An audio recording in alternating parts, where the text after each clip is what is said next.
wow.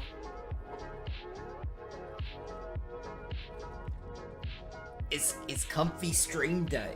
What's going on, Shade? Whoa.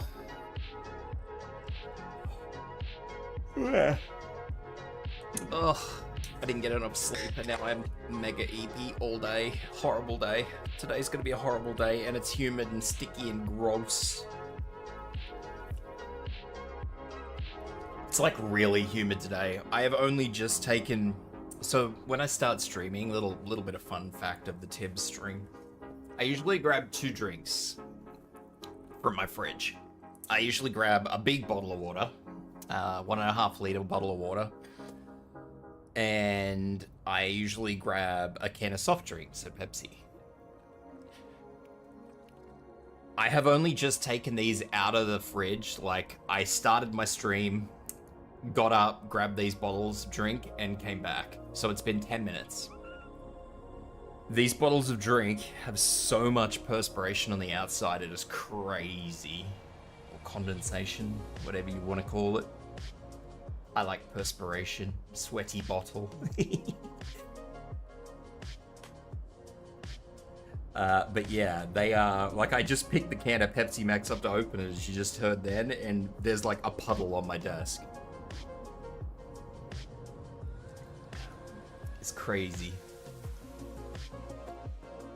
Yeah, I like the idea of sweaty bottles. It's something that randomly and arbitrarily probably makes people uncomfortable, so...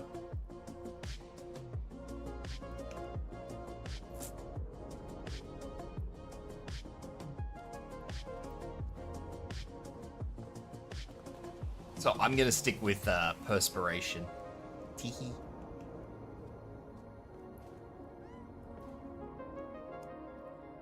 Daniel Yar.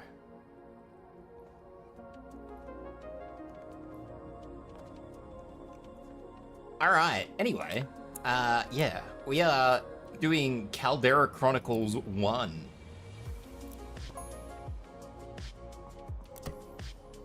Cha-cha. I don't know if I'll get through all these today. It doesn't matter. Today's just a fairly quiet, comfy stream. These look like very big jobs. Holy hell.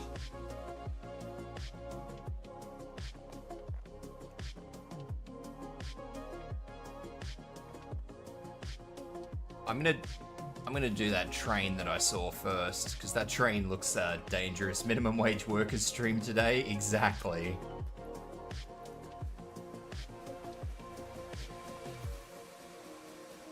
I can turn off the train.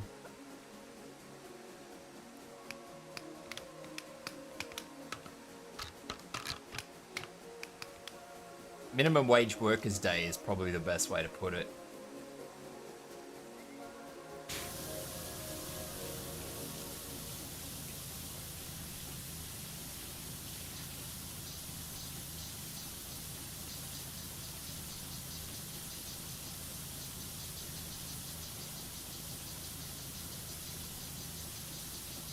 If I do this, it makes like choo-choo sounds like the train does.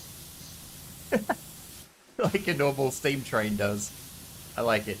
It's childish and petulant, and I appreciate it.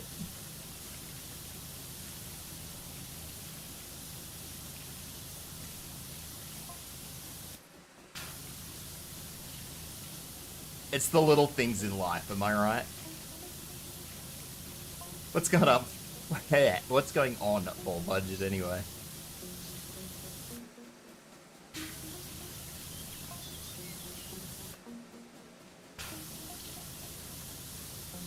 Yes, making the train do all the work does seem like the way to go.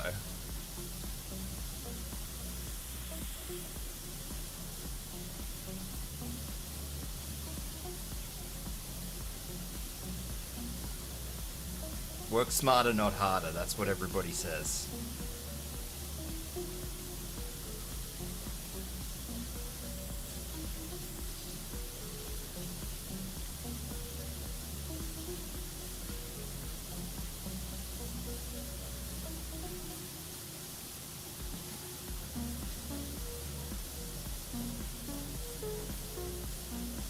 not even quite staying on the rails. That's very, very concerning. But anyway.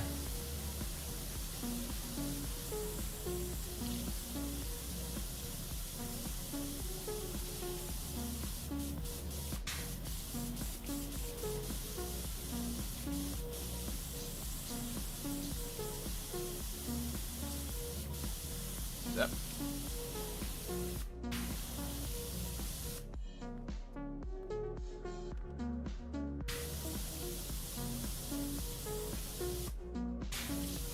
I'm actually a little concerned that I didn't manage to clean the train completely. It's craziness.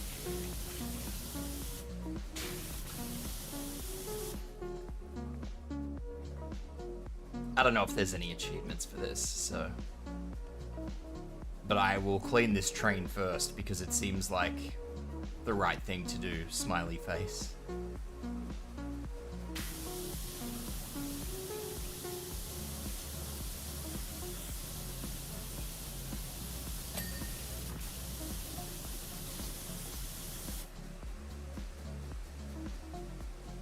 I just needed to stop for a minute.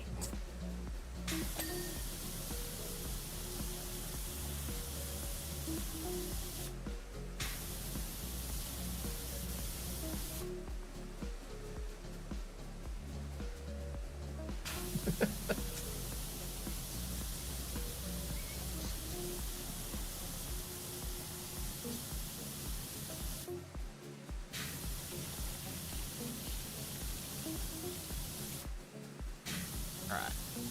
There's just a little bit on this side that I need to clean, and then that should be it. Yeah! It's getting away from me!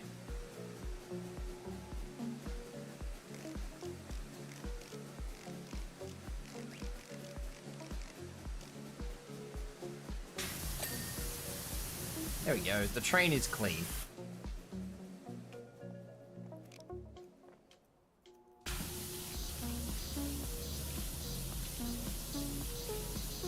Oh, some of these rails have some serious grit on them.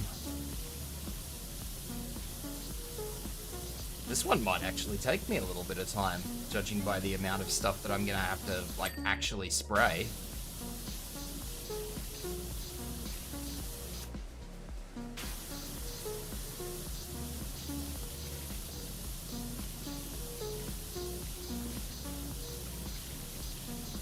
I'm about to get rear-ended by the train.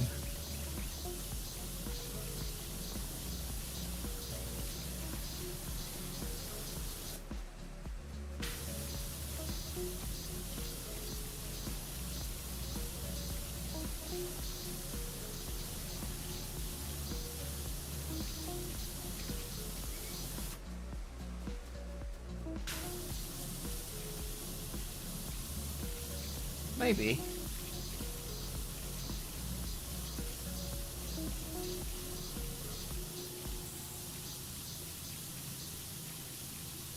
Or I could just sit here and spray it like this for a minute.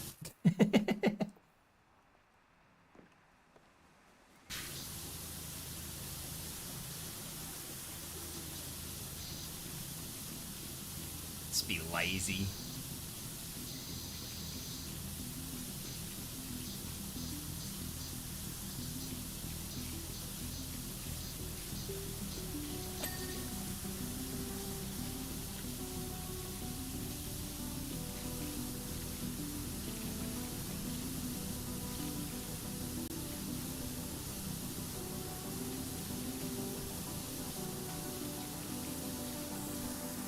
This is gonna be a big job though, this one.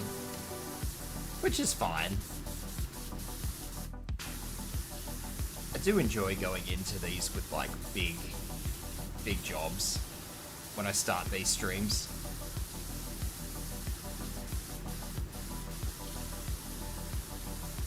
I might have to start using soap though. A lot of this is quite rough to get off. Which is also fine given the soap changes. I just still haven't got into the habit of automatically using soap yet.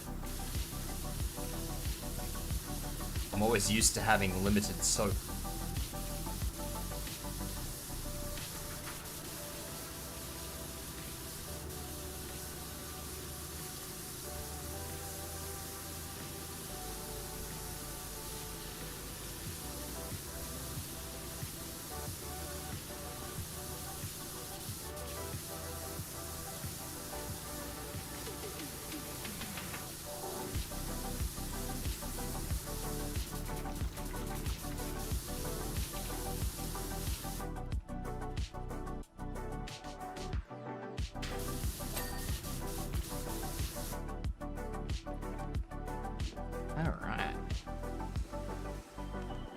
finish off this other tunnel.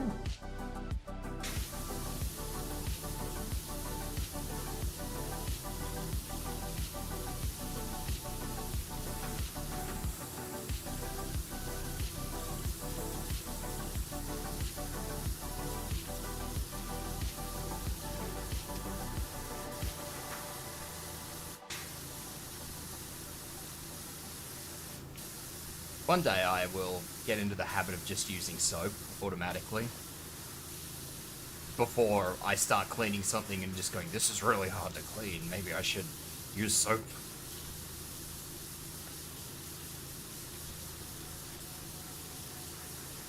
I think I might even do Monster Hunter tomorrow now that I'm thinking about it. Maybe. I'm not sure. Clean it with fire.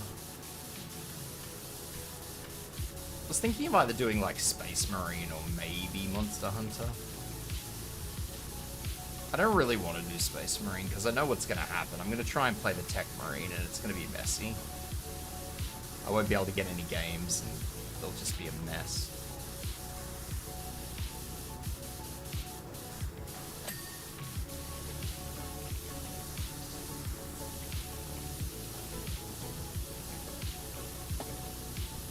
I did play a couple of games as the Tech Marine. I really didn't like it, I'm gonna be honest.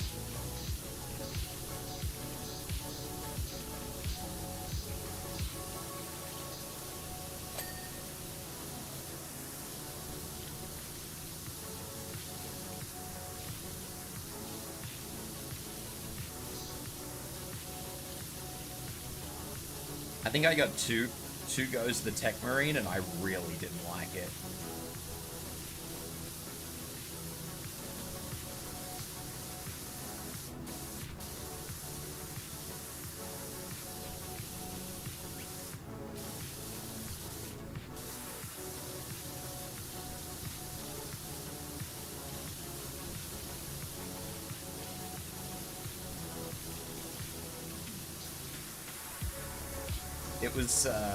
It was not fun.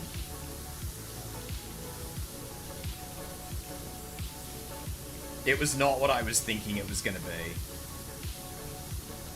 I was thinking it was gonna be like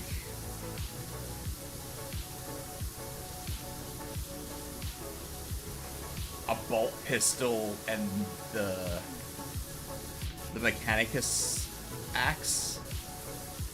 But you'd like, kind of like a Bulwark, but instead of a shield, it was just a two-handed axe.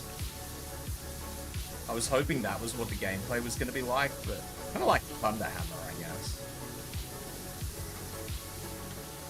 But it was not. It was fucking bolter, and then you pull the fucking Mechanicus axe out of your butt whenever you want to melee. It was really weird.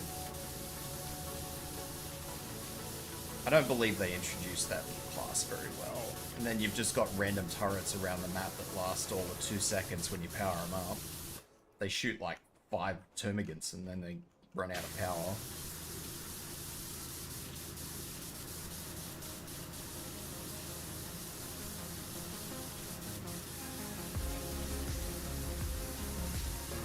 I know I'm only a low level and like higher ranks give better stuff, but I don't know, man. It's definitely the worst introduction to a class I've had, and that's saying something.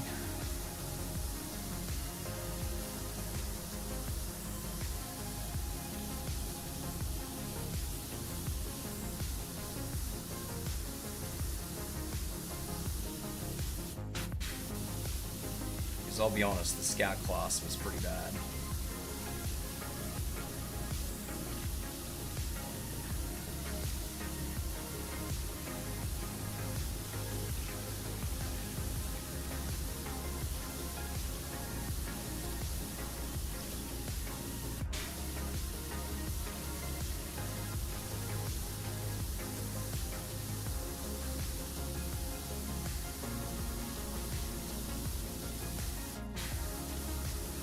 It's really genuinely upsetting when you're very excited for something and then it just turns out to be so lackluster, you know?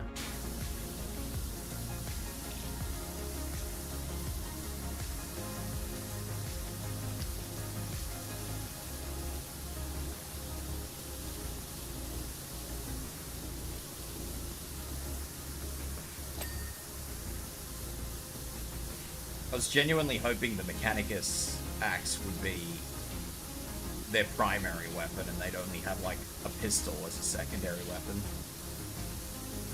You know, maybe they'd have access to a unique pistol only for them, like, I don't know.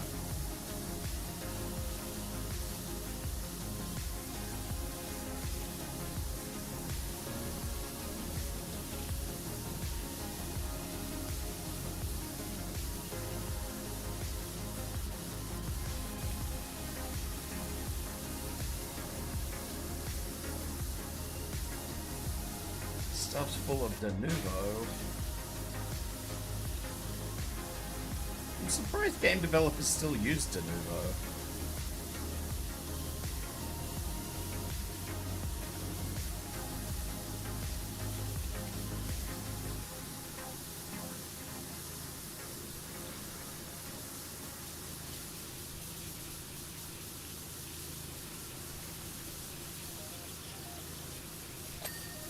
I get they want to have like anti-piracy software, it's just de nouveau is not exactly a well-respected brand.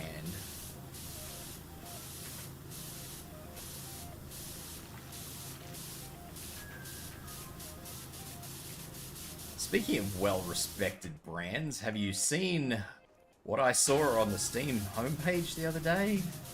For a whopping $125?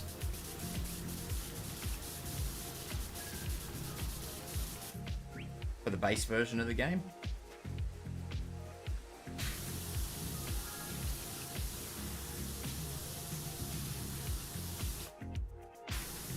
Death Stranding 2.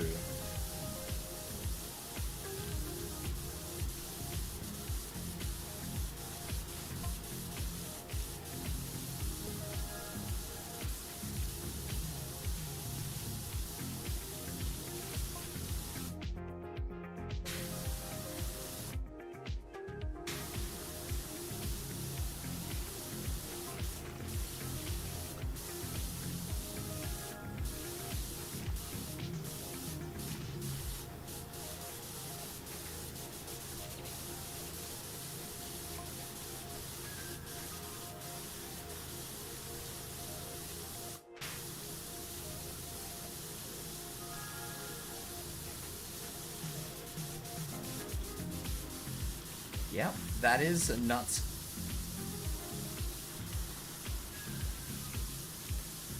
That is a very nuts cost for a base game. Given that Death Stranding 2 takes place in Australia, I was actually like genuinely interested in it. But you know what? I'm not interested in it anymore. Kojima can go and suck my left nut.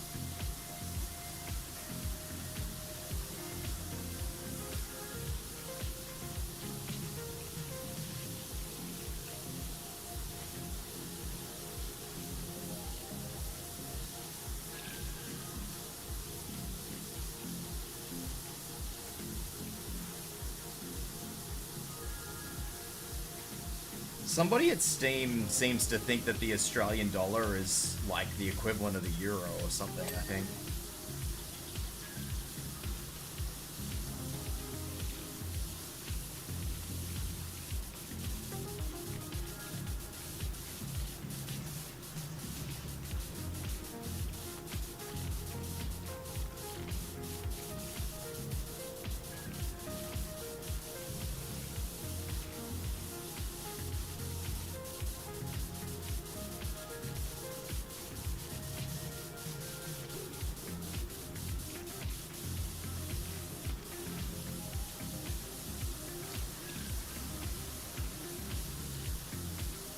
Yeah, they are set, but I think Steam recommends. In fact, I don't think, I know Steam recommends to the developers how much they should sell a game for. So I'm assuming that Steam probably recommends it and goes, this is what we should sell it for. And I would say 9 out of 10 developers probably go, yeah, no worries.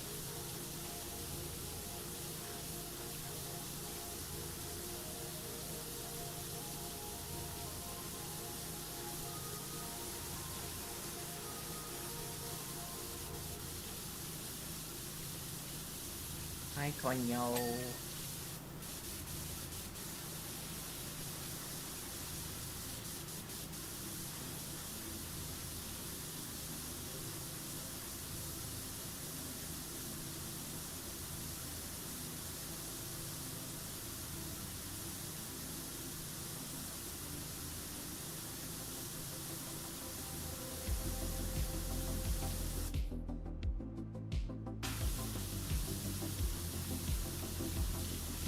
Yeah, that's what I mean though, Shade. I think somebody seems to think that the Australian dollar is like the equivalent of the euro or something.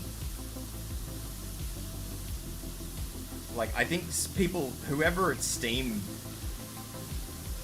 recommends these things seems to think that the Australian dollar is like some super currency.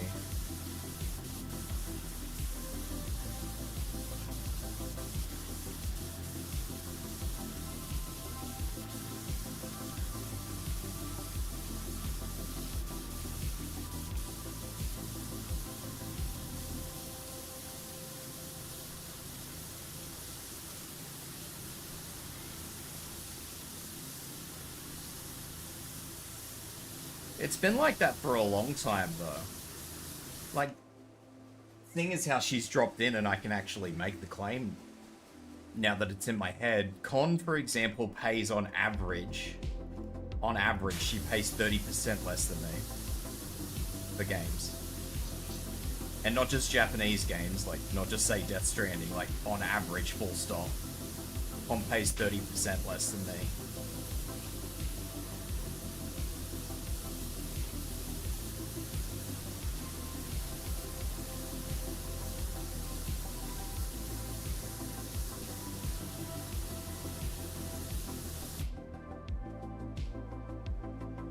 Like, I understand the principle behind regional pricing, but somebody has got how much $100 and something is in Australia very, very brutally misunderstood.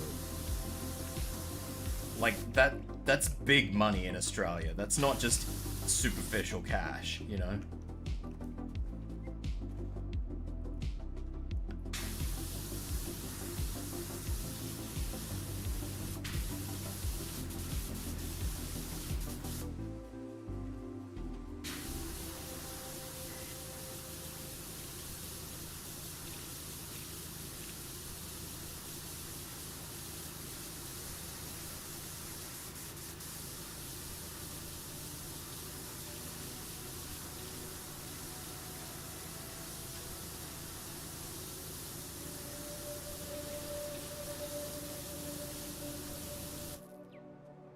So yeah, I don't know, man. Maybe it's time to start complaining to the government again. Steam's already been smashed by our government once. May as well give them a second serve, I guess.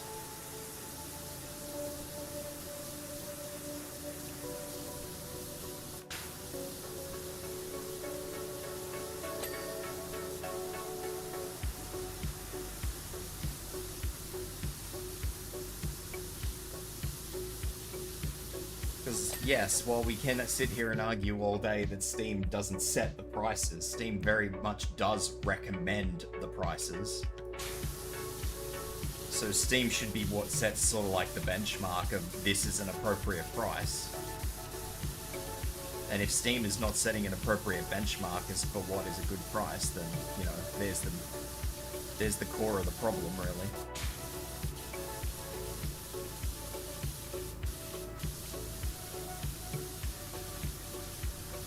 Because let's be honest, if Steam is, like... If Steam says... I don't know, I'm playing PowerWash Sim, for example. If Steam suggests that PowerWash Sim is worth, say, $50, and the developer... I mean, we all know the developer of PowerWash Sim is not a particularly greedy developer. They're really good to the community. But let's just say they are a greedy developer, like EA or Activision. They're just, I mean, those companies are very much likely to turn around and go, yeah, fuck it, we'll sell it for what we want, fuck you, Steam. But, like, let's say a company who doesn't really get into, like, marketplace metrics very frequently,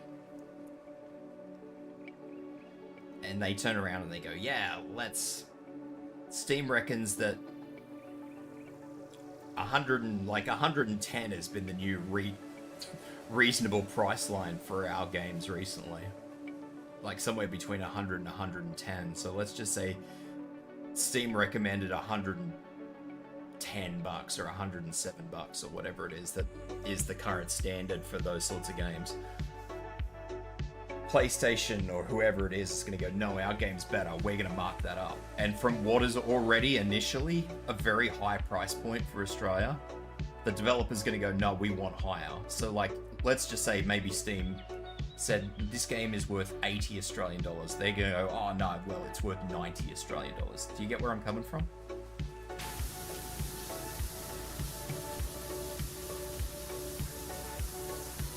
Like if Steam's already suggesting a price that's obnoxious in Australia to begin with, like it doesn't take much for a developer to turn an obnoxious price point into something that's just untenable.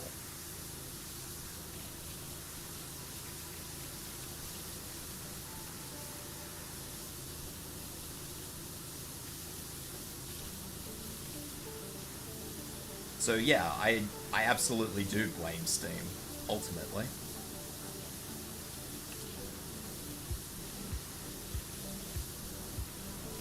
Gabe already has like 7 fucking yachts.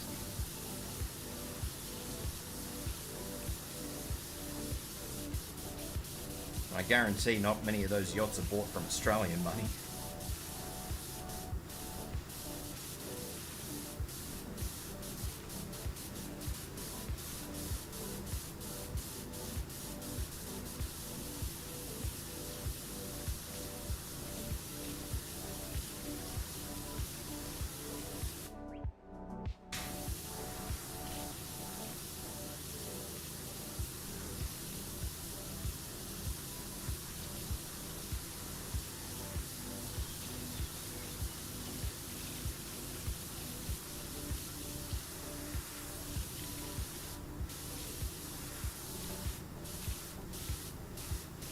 I just feel like Steam, being the biggest marketplace for games, should be setting a good standard, you know?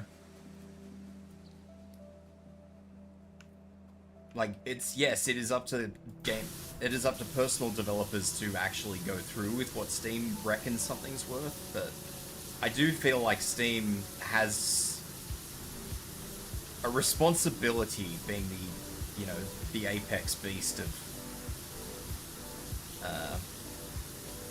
distribution. I believe that Steam does, you know, they don't have to, but it's the morally right thing to do, you know?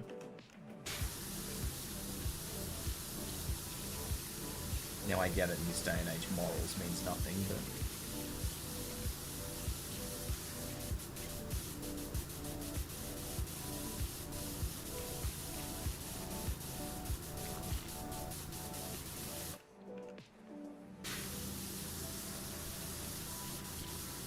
like, I'm happy for a game to be set at whatever USD and then it gets converted, but the problem is that it hasn't been doing that.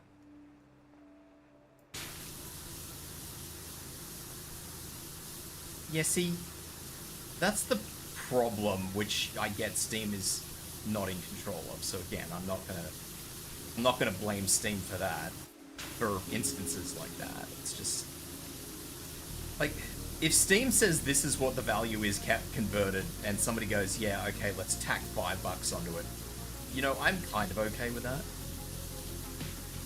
Like, I don't know what the conversion rate is at the moment. I know what the value is, but like, I can't convert it in my head.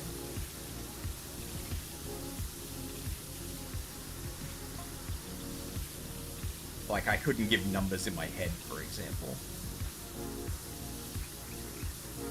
I think 70 US is 100 Australian. Or thereabouts, close enough. Hey, K-pop.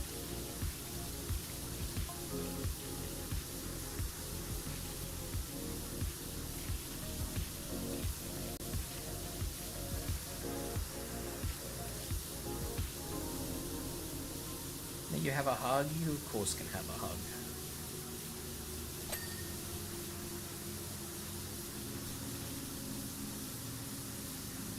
Hugs and scritchies.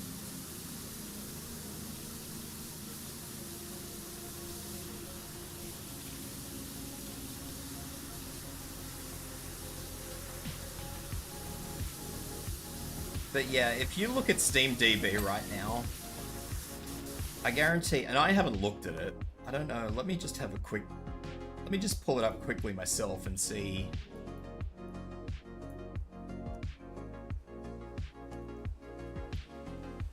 If Death Stranding 2 is on here. Death Stranding 2 on the beach. So, if you look at, say, the yuan, for example, the Chinese yuan, it's 51% less than what I pay. The Japanese yen is 36% less than I pay. Like, that's ridiculous.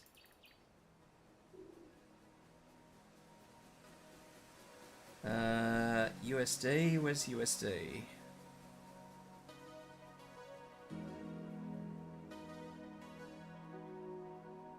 Where is USD on this? There it is. USD is 20% less, 21% less than what I pay. Like, that's not right, man. That's criminal shit right there.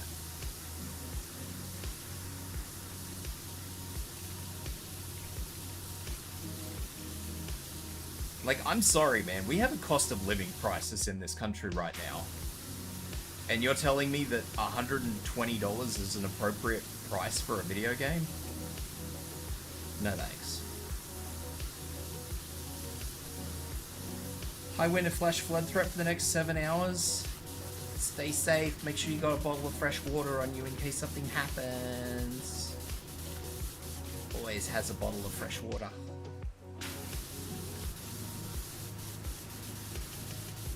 Hey, Lawful, how you doing? Well, if it's not possibly the most relaxing game. Yeah, no, I don't know, man. Maybe I'll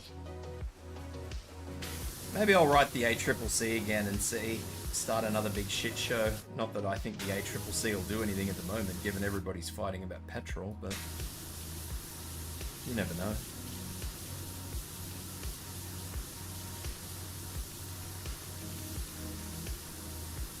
License test study. Just for your car or for a truck, bike? What kind of license you after?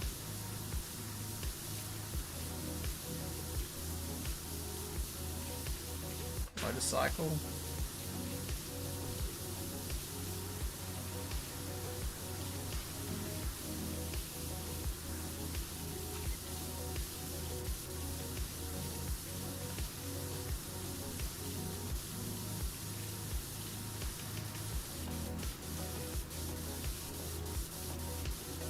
Definitely be safe when you get your bike. The one thing I've learnt with motorcycles is most of the time you've got to worry about everybody else, not yourself.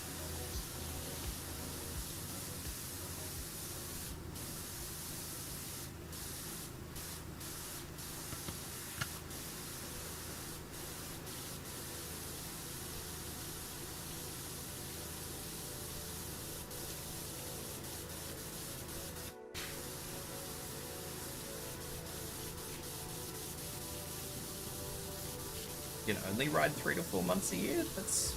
Oh, because of weather conditions, or...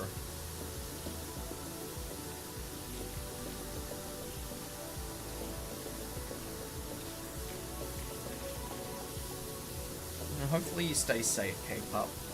Hopefully everything is okie dokie, and everything works out well in the end. Canada? Ah.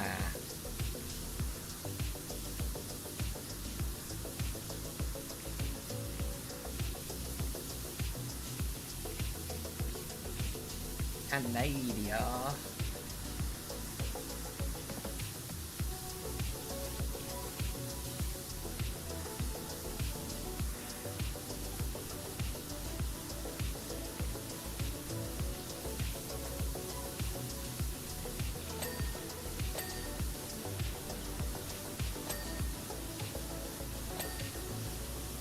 scared awake from the garbage bin being thrown into the neighbor's car. Ooh.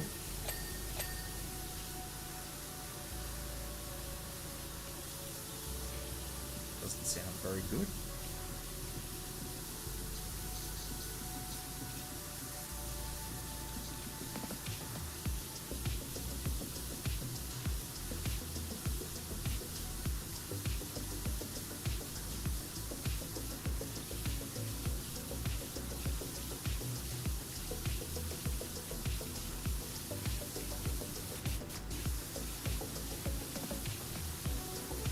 It's actually been a pretty rotten year as far as I've heard from a lot of different people around the world in the Northern Hemisphere.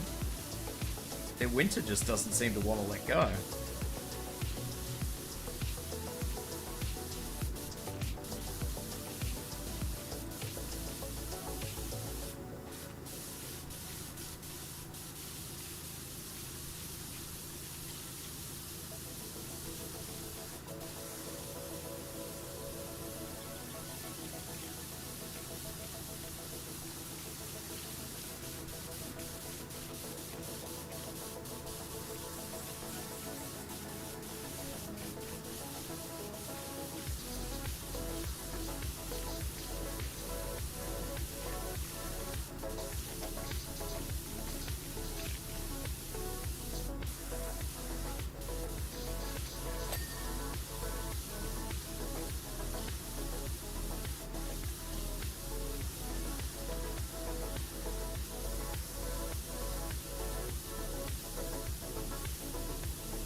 Bono's been telling me that Japan's been getting hammered by cold weather as well. Well after it should have started to warm. Meanwhile, we down here are just getting bloody humidity. It's been gross. Global colding, I'm telling you. I mean, we got smashed down here last winter, but that's only because Antarctica took umbrage to us and decided to gift us some of its warmth. 40 fingers.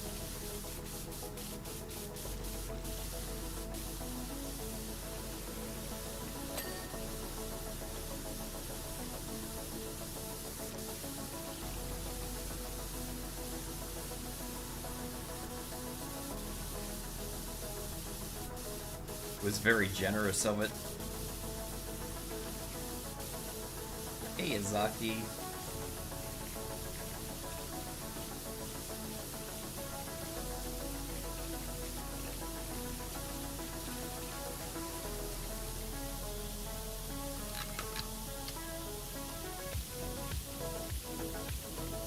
How's it going? It goes.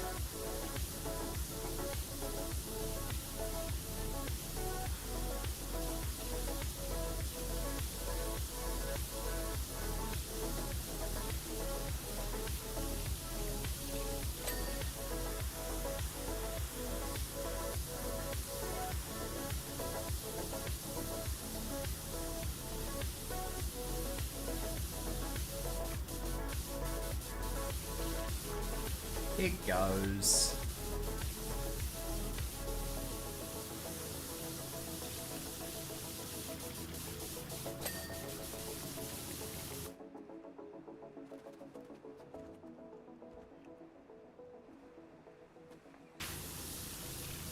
Thank you for the hip hats. I've been looking for a way to get that to work without using VTube Studio, and I haven't really found out a way. Not to get it to work well, anyway. I'm still extremely tired, but I'm struggling to fall back to sleep because I'm scared another bin is getting crashed. The sound was so intense, it sounded like it exploded. Yeah, thank you for the hydrate. Yeah. We have plastic bins, and when they fall over or whatever, they make a hell of a noise.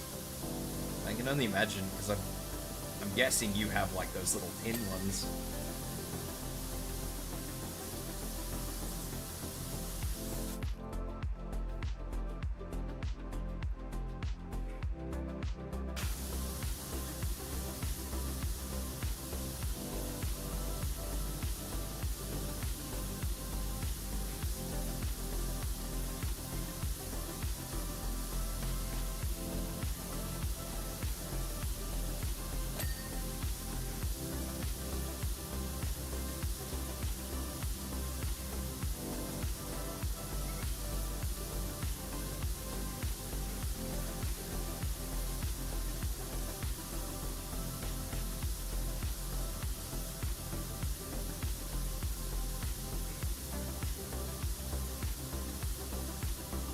like I have barely touched this map.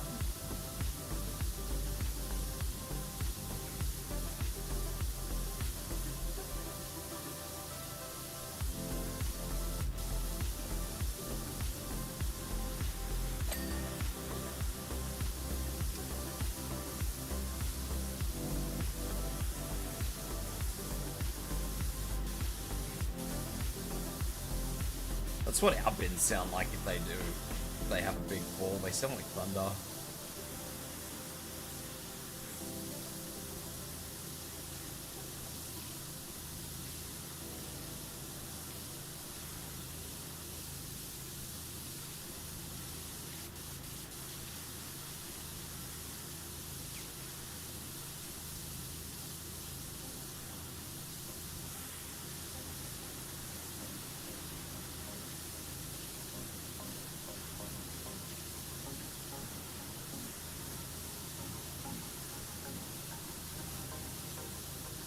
Made storage containers? Never heard of them.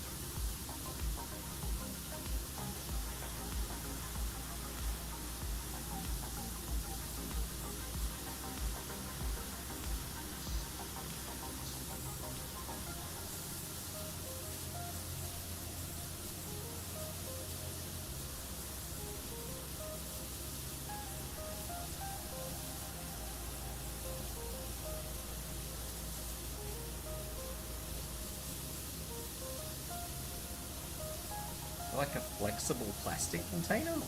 Huh. That's interesting.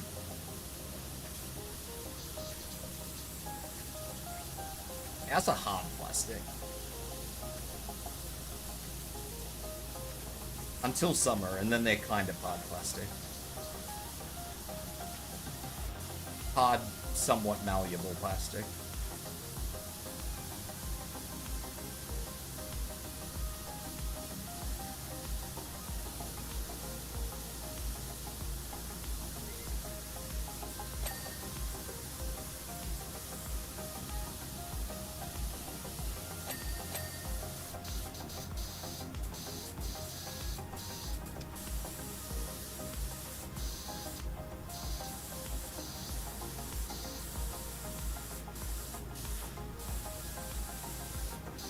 I have a suspicion cleaning these balloons is going to be a headache.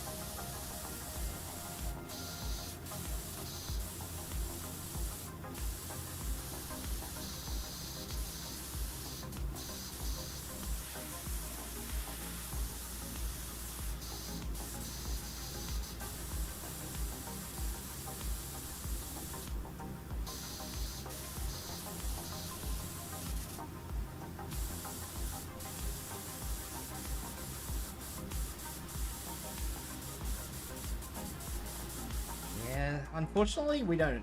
Where I live, we don't get a choice. I don't think we get a choice anywhere in Australia, actually. I think the bins are all handled by local council, and you either get rubbish services or you don't get rubbish services. I don't think you really get a choice in the matter. Honestly, never even bothered to look into it or think about it. It's just, you know, since I was a kid, that was just the way it is. You pay for rubbish services. Like, I don't know what happens if you just decide... I'm not paying for a bin. Like, I think it's just included in, like, your rates. I don't think you even can sort of separate it.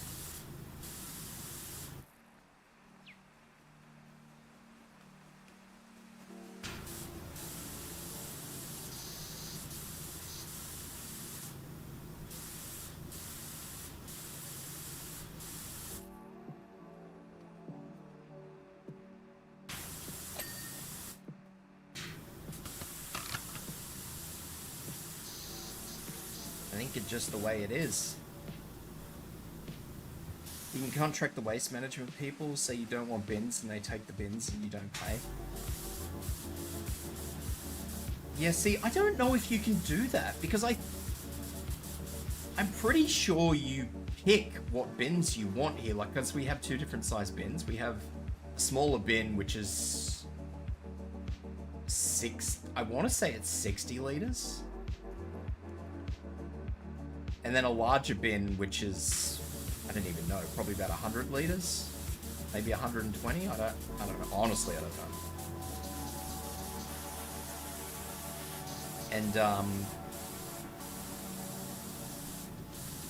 And I know you pay for like what size bin you want, but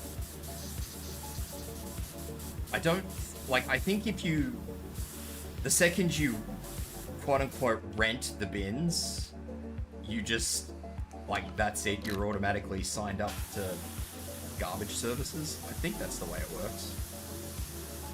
You know, this is one of these things in my adult life that I have just genuinely never looked into. I've just always accepted it as, you know, just as is.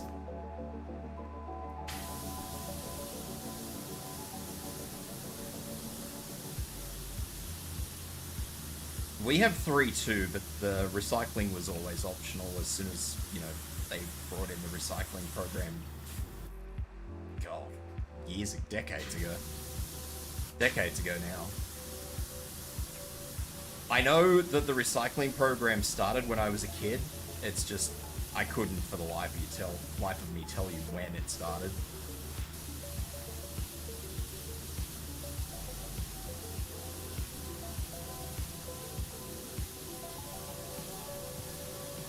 I'm probably very wrong about the sizes of my bins. I definitely think they're bigger than the sizes that I've said they are, but I'm not very good at measuring volume. That is not one of my strong suits.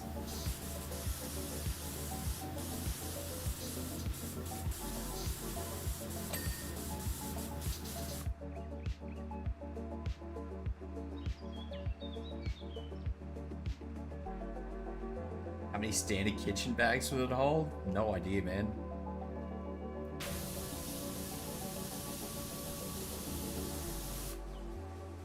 Exactly, balcony. That's the best I can do for you.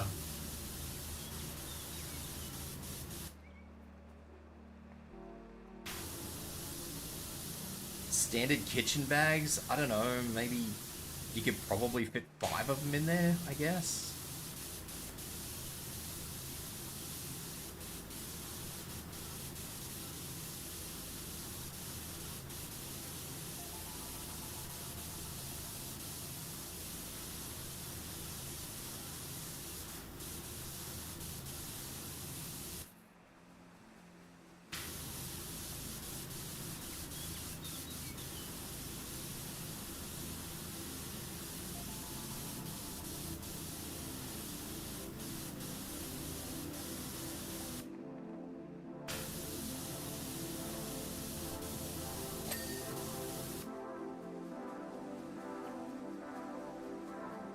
I suppose I could always just check.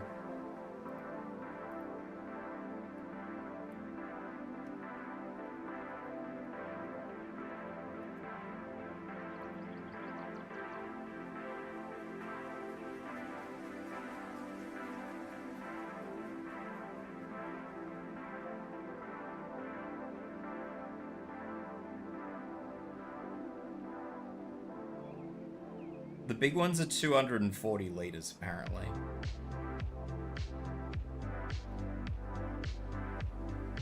Apparently.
Thank you for the height, weight, and posture check.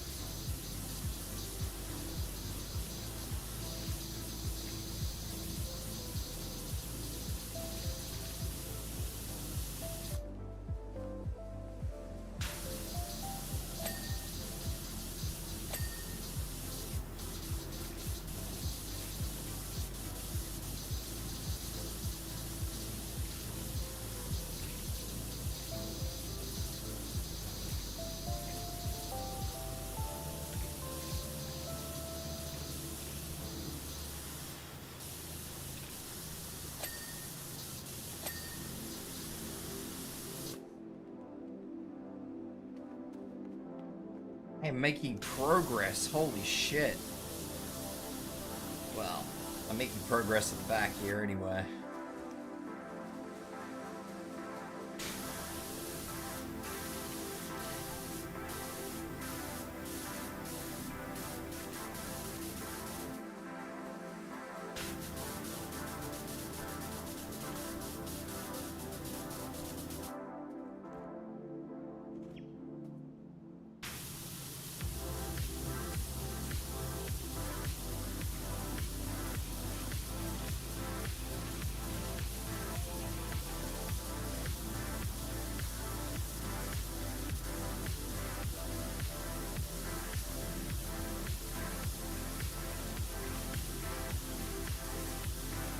I don't know if we can get a smaller recycling bin here.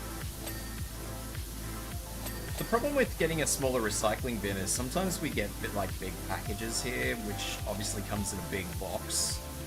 And if we were to get a smaller recycling bin on those particular days that we do get those sort of big boxes, we'd be bloody throwing bits of box out for weeks. It would just be no good, you know?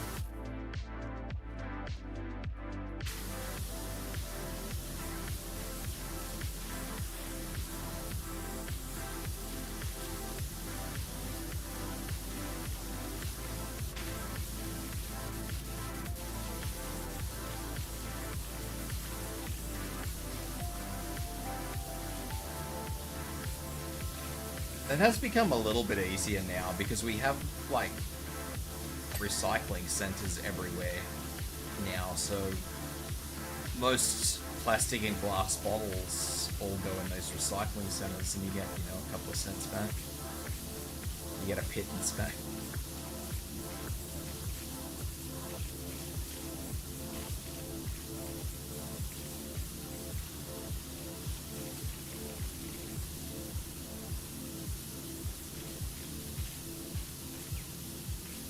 I don't think recycling is handled particularly well here in Australia either, if I'm honest. Like, some companies take it really seriously, and then other companies just sort of scoff at it, so...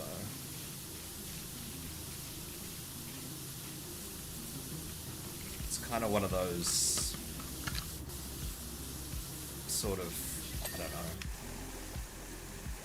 ridiculous things where... the system is kind of okay, like, all the system's in place, but nobody kind of, the big companies don't want to use it, because it costs them money.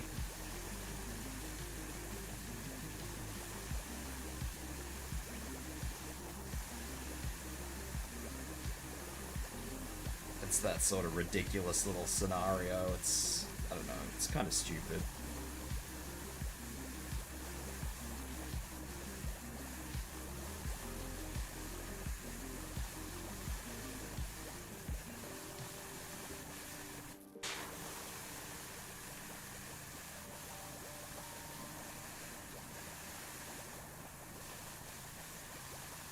Which is a shame. I mean, I know there's some of us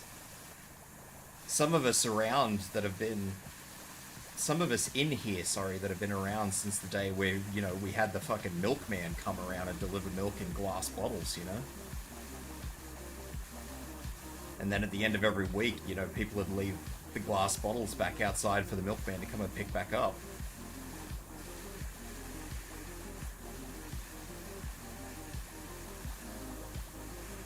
And they just, you know, recirculate those bottles. It's fucking... I don't understand why we can't have things like that anymore. I mean, yes, you could maybe argue health concerns, but... I mean, at the same time, if things are getting cleaned properly, health concerns really an issue? Question mark? Then I guess it's down to the company to clean the bottles properly, isn't it? I guess. Huh.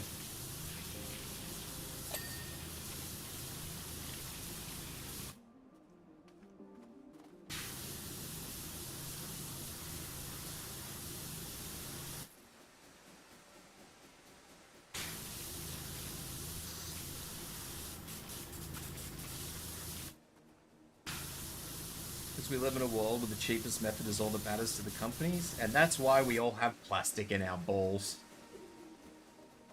Or ovaries, if there's any females here.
Is my university not clean?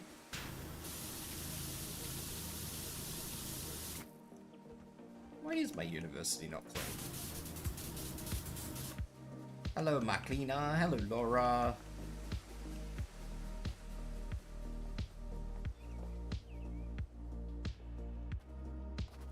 Yeah, bad amounts of microplastics in the bowls. What else have we got?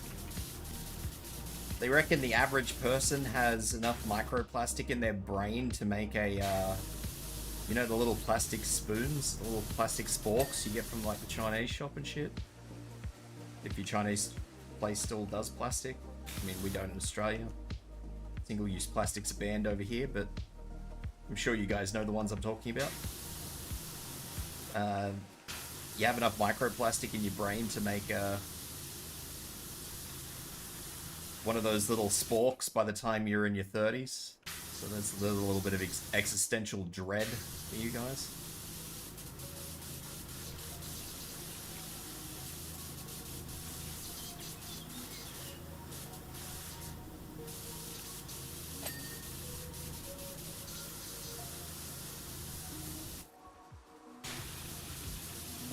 Unless you're into having plastic spoons in your head, in which case, all the more power to you, kink.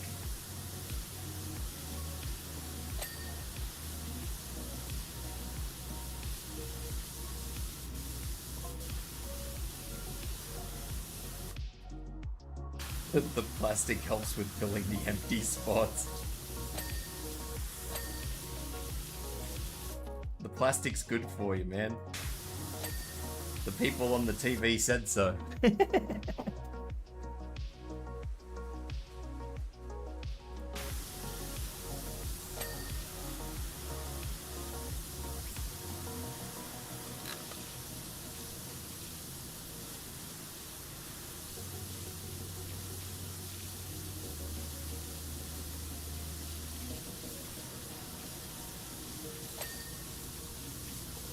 So yeah, that's a thing.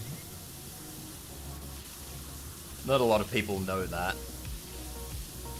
And I mean, that's done too. Like, there's no stopping that. You know, you hear a lot of young people out there campaigning for, you know, cleaning up the world and all the rest of that, man. They're not doing it for themselves. If they say they're doing it for themselves, they're well late to the party. Poor bastards. It's just like, man, no matter how big a change you make, you've got a brain spoon too. There's no stopping it. The brain spoon is your legacy.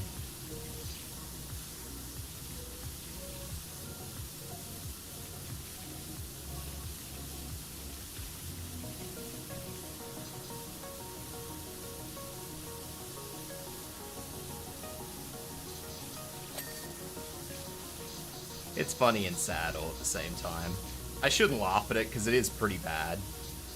But at the same time, I mean, what am I gonna do about it?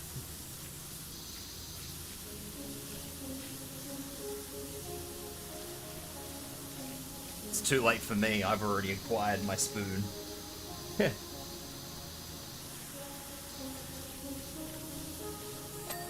My brain and balls are full of plastic. There's nothing I can do to stop it now.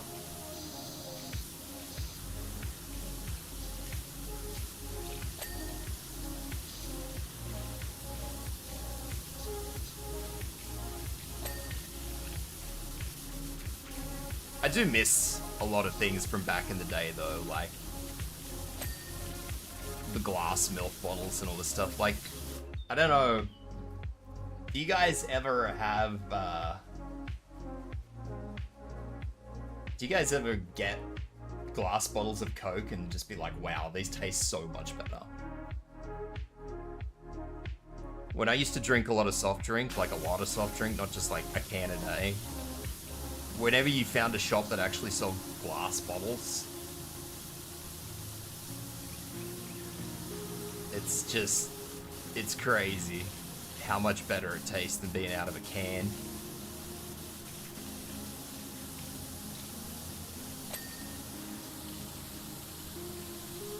You wouldn't think it'd taste any different, honestly, because, I mean, soft drink on its own is just trash and nasty shit, but no, it does. Genuinely tastes good. Mexican Coke? Why is it called Mexican Coke out of a glass bottle? That's weird.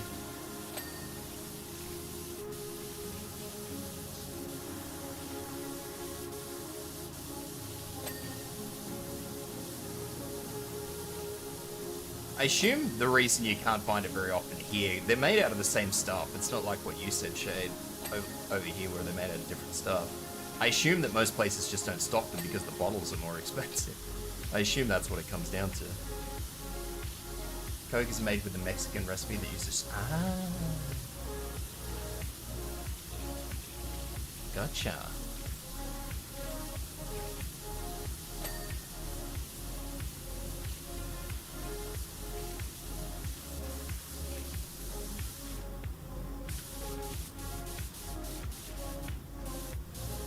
I understand.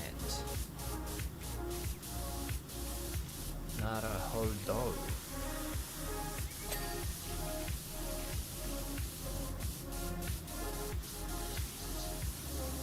Been trying to switch to... How do these places get so dirty? Microplastics. All the microplastics.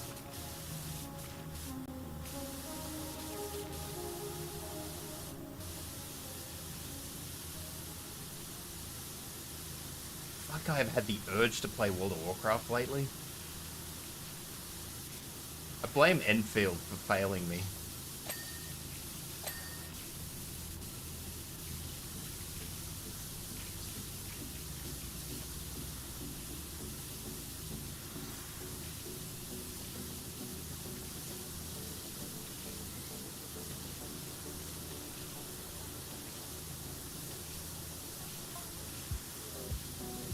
If Enfield hadn't have let me down, I wouldn't have this urge to play Warcraft again.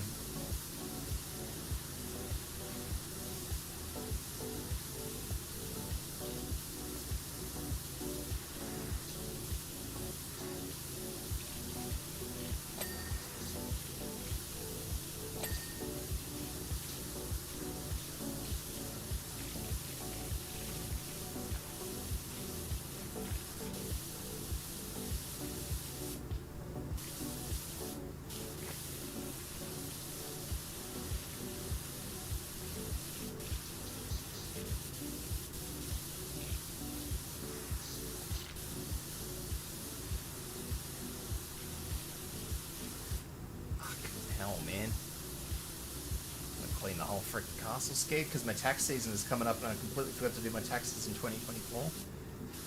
How's that work for Canada? Is your tax agency the same as ours?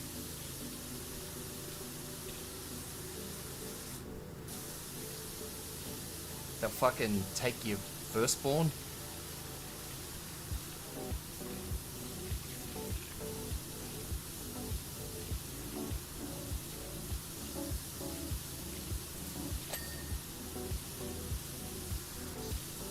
No clue. Yeah, I can't speak for... I don't... That's one thing I won't touch. Like, I'm happy to give people a lot of advice about stuff, but... Tax in other countries is just something I will not touch for advice, because everywhere is so different.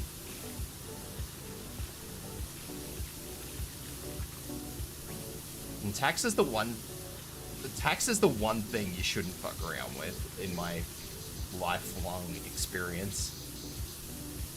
Most tax things tend to be diabolical. Tell me so if I mess up, I'll blame you. I got bad news for you. I don't think the Canadian tax office will really care that some person on the internet gave you bad advice. They'll still take your firstborn.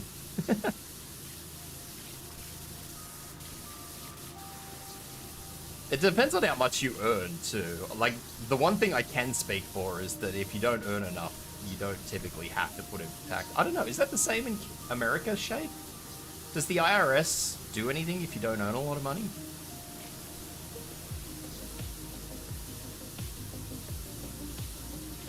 Like in Australia, if you're under a certain threshold, you just don't need to do taxes.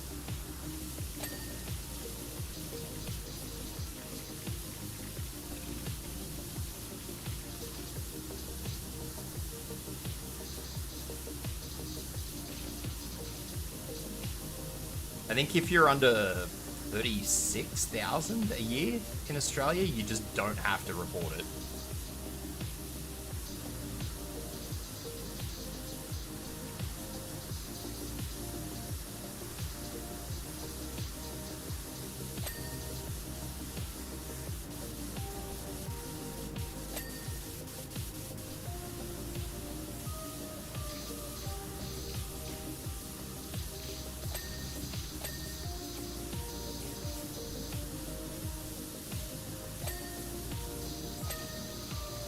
Wasn't for the wildlife in Australia, I'd very much consider visiting or moving there. The wildlife isn't that bad, honestly.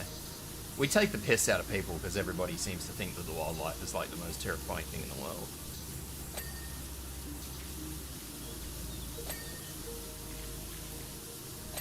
Like, I remember when, this is a really interesting, I guess, interesting quotey fingers bit of trivia from one of my mates. One of my mates went to America.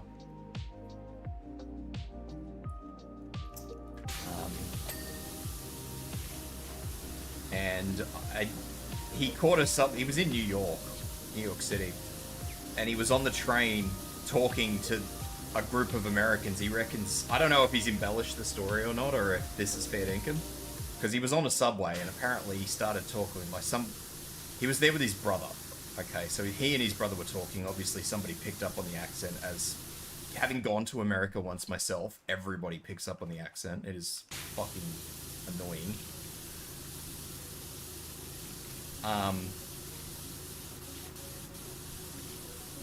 And they started talking to them about the wildlife, as Americans tend to do.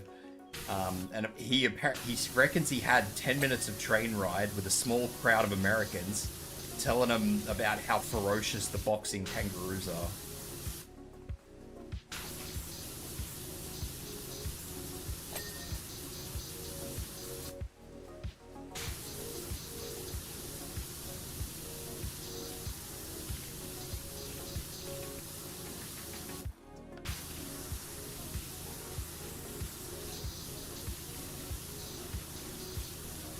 I think you'll find that a lot of what we say about our wildlife is talked up a lot. A lot of it is talked up, a lot of it isn't.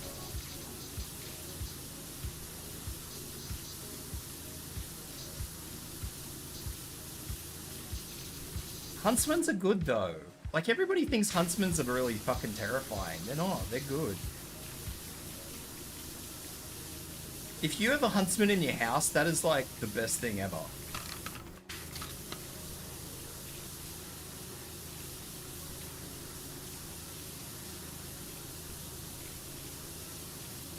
If you have a huntsman in your house, you will never find another fucking live bug in your house. Like, you'll never find a live cockroach or anything like that in your house.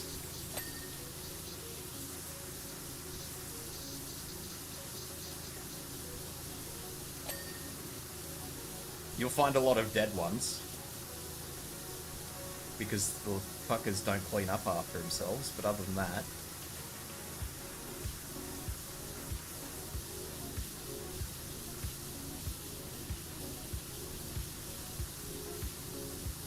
A lot of the things with our wildlife is just literally respect the wildlife. Like, America has bears, Australia has snakes. It's that kind of thing, you know?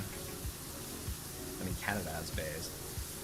Like, would you walk up to a wild bear and try and touch it? Probably not. Same thing goes for one of our snakes. If you see one of our snakes, you don't go up and touch it.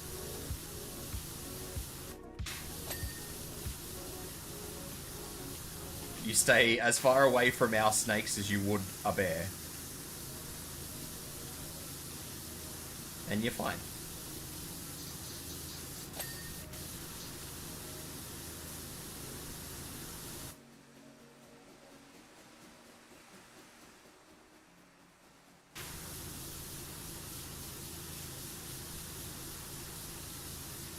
Yeah, see, you've got a fucking moose. I don't want to hear it, man.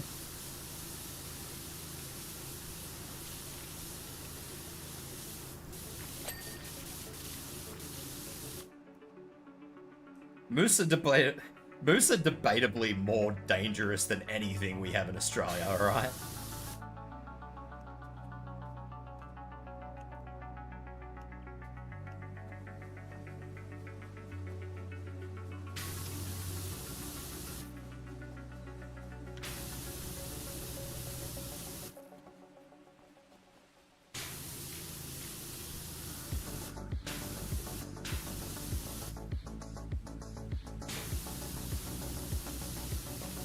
We have dingoes, so I mean, I guess you could say that we have wolves, quotey fingers, I guess.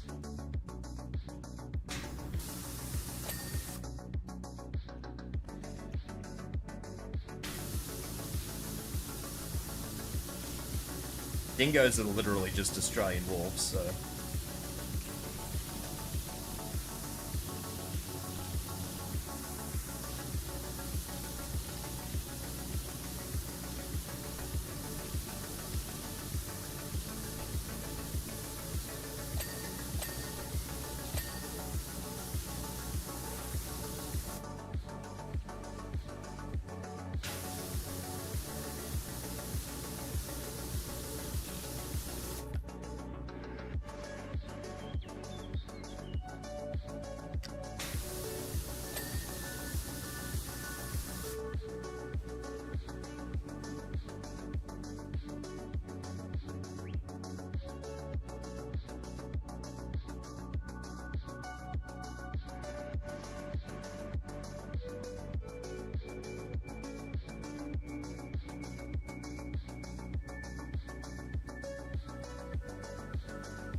I mean...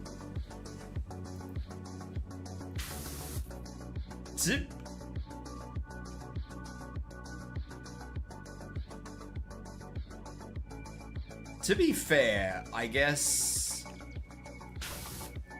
Like, I don't like saying this because people rarely see this in their entire fucking lives. Unless they're literally wrong place, wrong time. But I mean, you guys in Canada have the worst things in the world.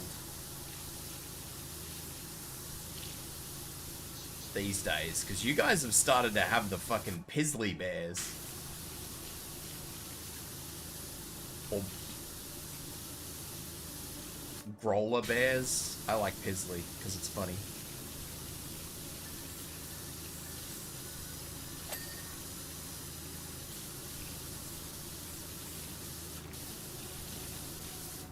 And I'm juvenile.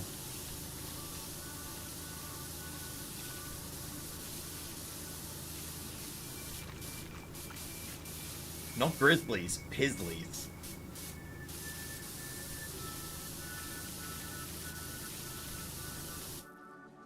Yeah, polar bears.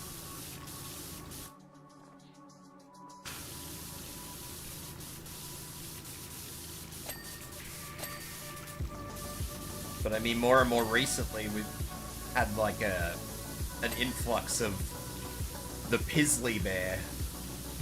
Or the growler bear, whatever you want to call it. I don't know what you want to call it.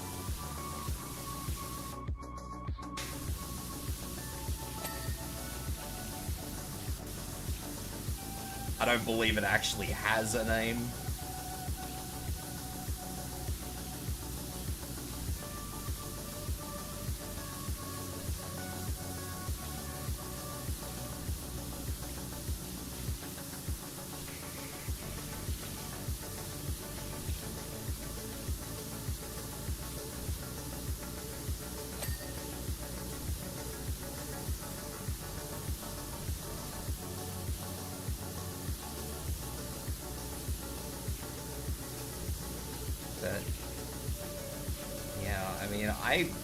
I wouldn't like to be anywhere near a bear. I'll take our snakes over a bear any day, thanks. At least I know if I don't fuck with the snake won't fuck with me. A fucking polar bear, for example, though, or a grizzly bear, yeah, no, that thing's just gonna eat me because it's hungry.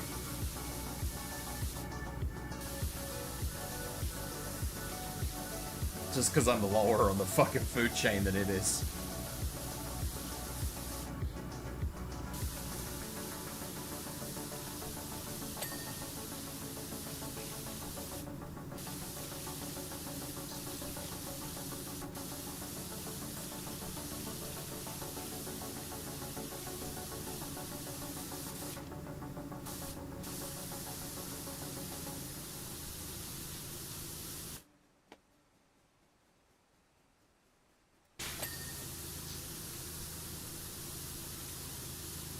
I mean, we do have some snakes that camouflage quite well.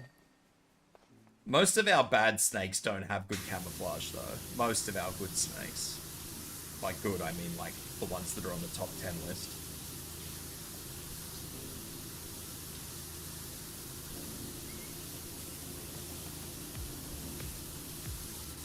And only, like, one on the top 10 list is particularly aggressive anyway, so...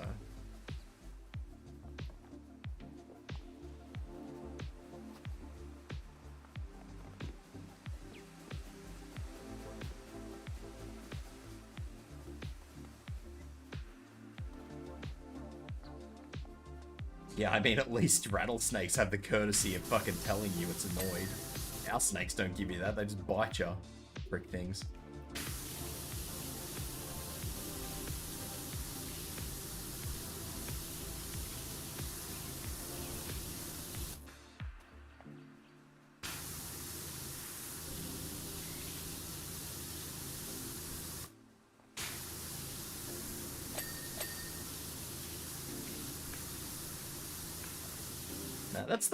That's the genuine rule of thumb with our snakes. Most of them are as scared of you as you are of it. There's only like one species that's particularly unpleasant.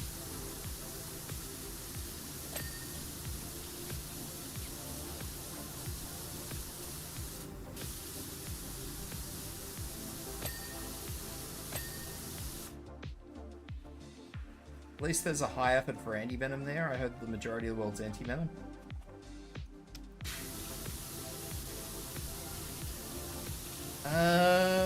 Maybe. I don't know if that's true or not. I mean, a lot of our snakes aren't found anywhere else in the world, so I mean...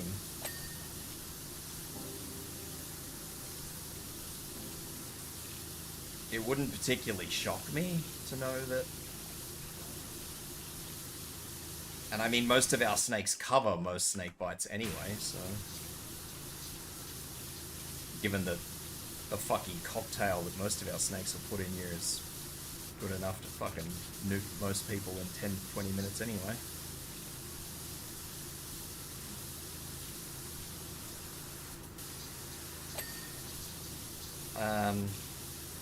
How true that is, though, I don't know. We do have very good anti-venom here, but, like, that's anti-venom for our snakes. I don't know about anything else.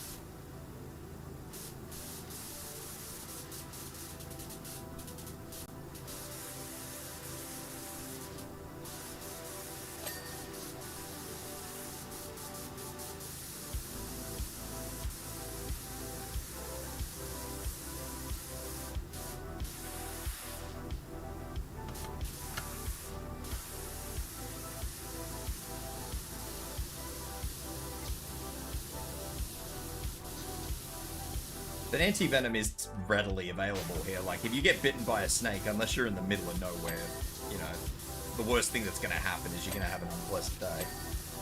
Or week.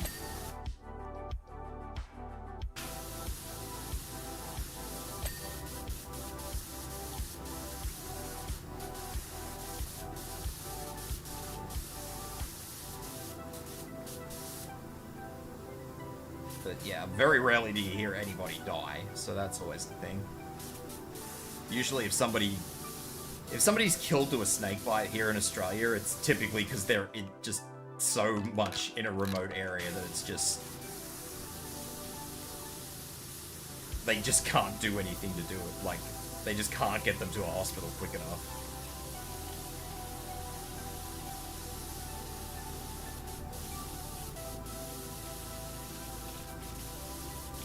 And I'm pretty sure, like, for the absolute worst thing that can bite you in Australia, like an inland taipan, I'm pretty sure the anti-venom... The anti-venom for an inland taipan is like $5 grand, I think.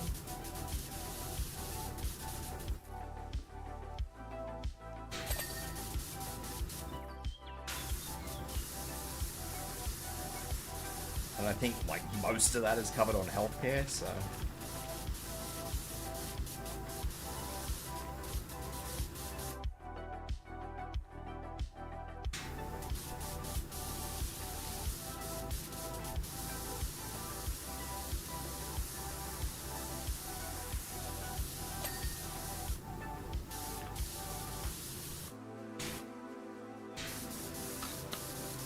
Something like 45% of it is covered on healthcare, so you only pay about $2.5 grand.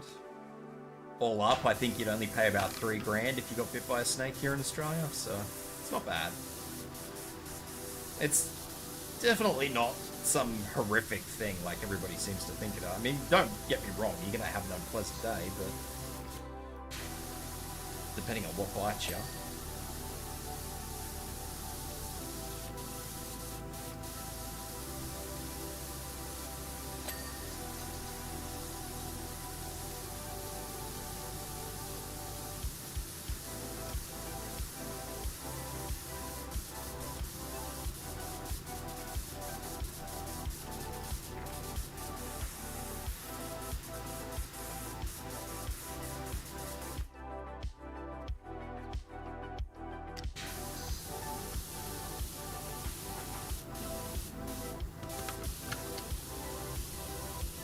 See, most of the anti-venom in Australia is made by just, like, reptile parks and stuff. They're not actually made by pharmaceutical companies, so... You know, they just kind of want a little bit of money to sort of keep funding them, doing their thing, keeping their animals alive. You know, they just don't... They're not in it for the cash, you know?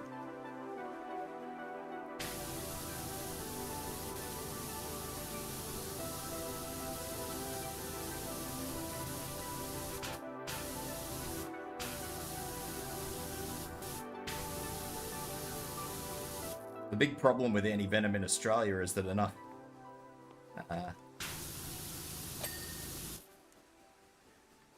depending on what snake it is, like the inland taipan, for example, the anti-venom for that is really difficult to make because the inland taipan will kill a horse. And that's how anti-venom is made. So, yeah.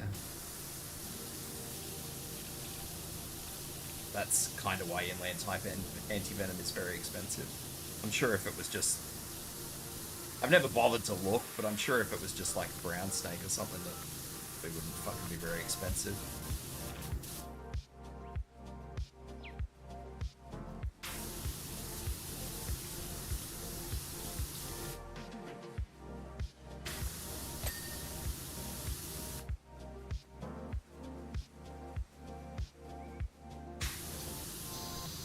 Seems mildly overkill for a noodle that eats rats and birds. It doesn't even eat birds, it just eats like... I don't even think it eats rats, I think it literally eats mice.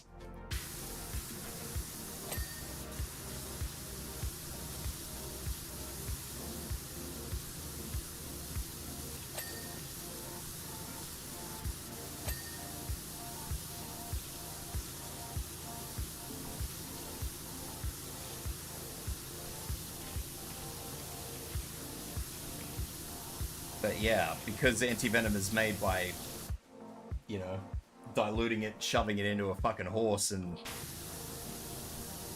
taking the antibodies out of a horse, the problem with inland taipan venom was that it was fucking killing the horses.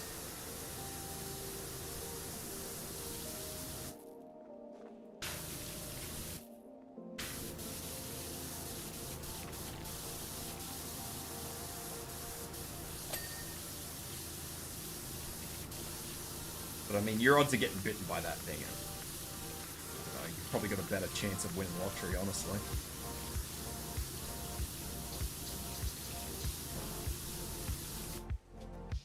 If you got bit by one, you'd buy a lotto ticket, for sure.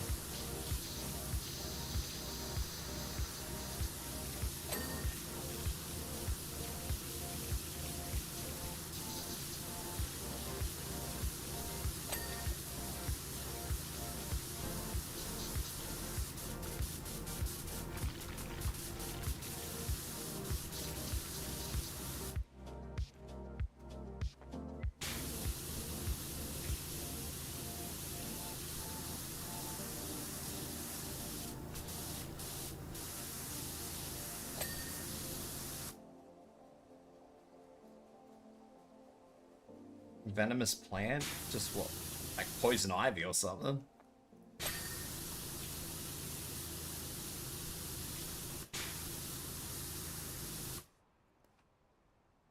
Gimpy Gimpy. No, you don't throw people into that. That's not the one.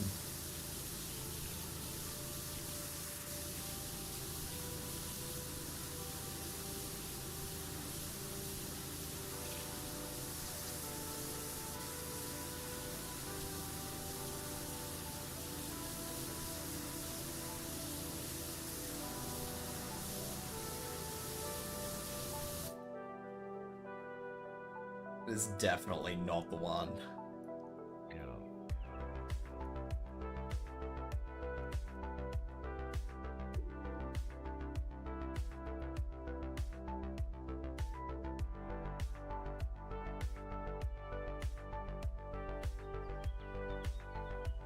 Nah, the Gimpy Gimpy is one of those, they won't kill you, but they have driven people to death.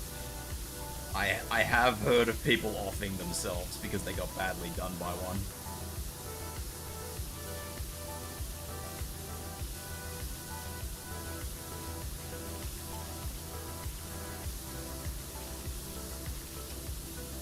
Yeah, because they put silicon barbs into you.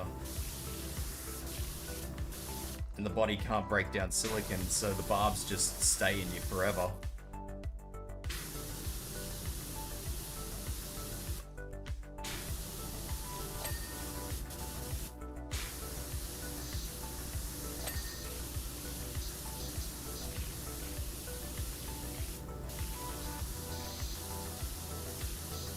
I don't know how long the toxin lasts. I just know that the barbs don't degrade in your system, like most things do.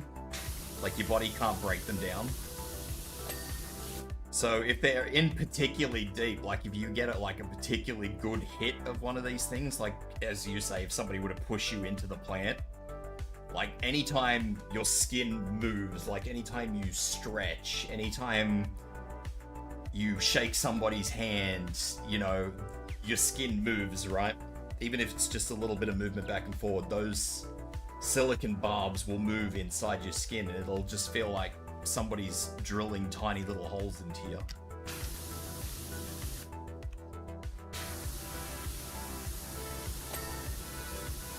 They may release toxin indefinitely, I'm not sure about that much. I just know that the silicon barbs don't go away.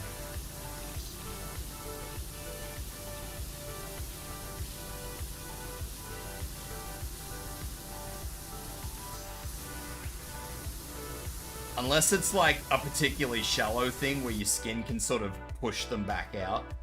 But yeah, if you get like a good hit and they go into the skin and the skin goes over the top of them and they get stuck inside you, it's just good luck to you. Enjoy.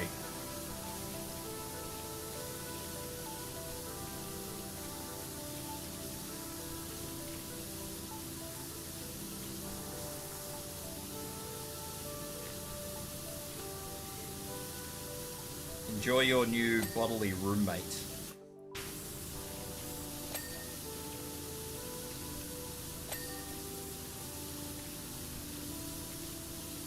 Yeah, no, I have heard of a story of somebody who went back to factory default, factory settings because they got a particularly bad... I believe they wiped with it.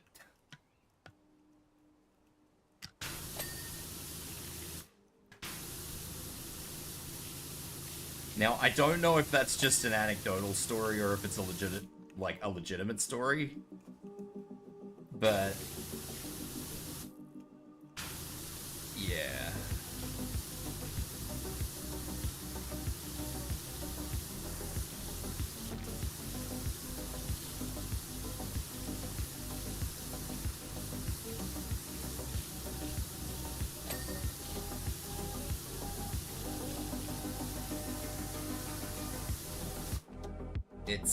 It's a thing. Yeah, no, there's some things like, I don't know, man. You've got to have a certain degree of respect in Australia. And I don't just mean that as like a generic statement. Like, you've got to understand, if you come here, that it is a very look, don't touch kind of place.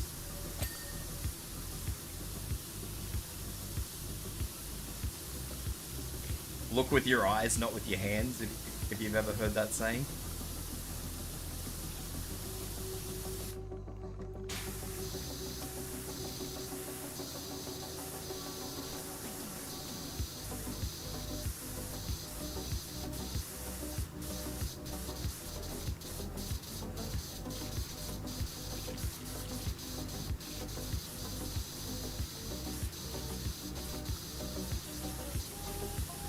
There's a lot of things I tell people. Like, a lot of people told me in the last 4 months that they're planning on coming to Australia, and I'm just like...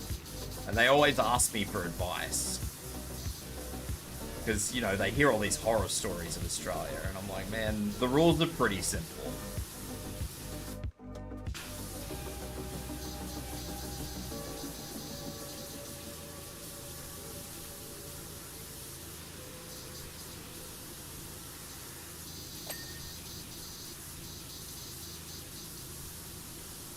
Because, you know, we like to tell... I'll be honest, like, Australians like to tell horror stories about Australia. It's just the way we've always been. Like, everybody in Australia I know of has, you know, talked up a foreigner.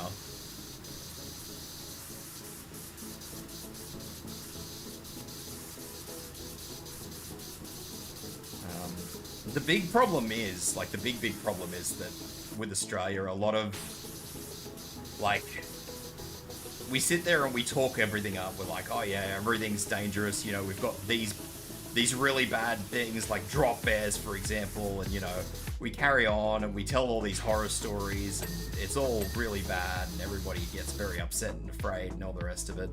But then, you know, we've got stuff like, say, the Gimpy Gimpy plan, and you know, you try and tell somebody like, be careful what you wipe with, and they're like, oh, poison ivy and stuff, and you're like, nah man, think of like poison ivy on steroids. And you know, at some point these lines are drawn or already passed over, because we've already taken the piss so much that like people stop believing us when we start telling like the genuinely real things that are in the country.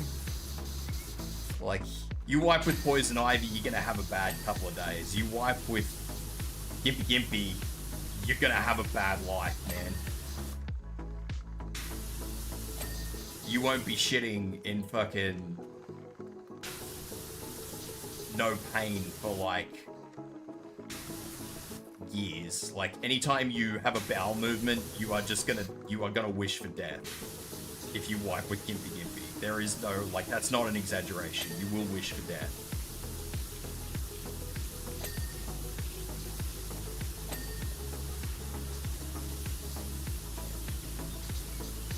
It is a little bit of a boy who cried wolf situation.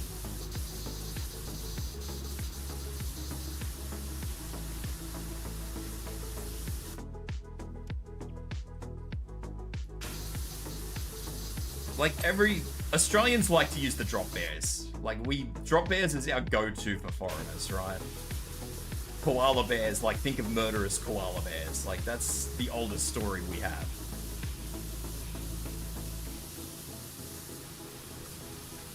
Murderous koala bears.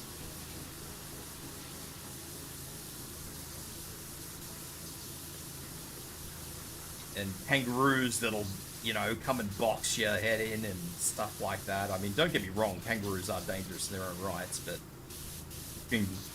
kangaroo is not going to box you in any... It'll scratch you, yeah, but it won't box you, it'll fucking kick you.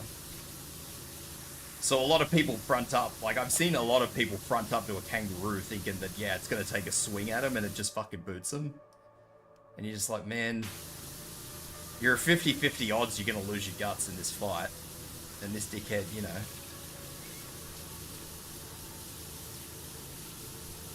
...2025 movie drop there? I haven't seen it.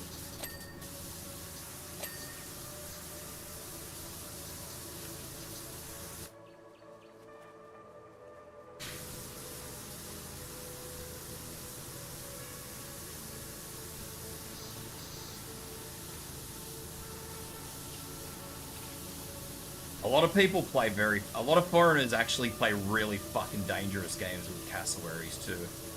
I've seen a lot of foreigners play a lot of dangerous games with cassowaries.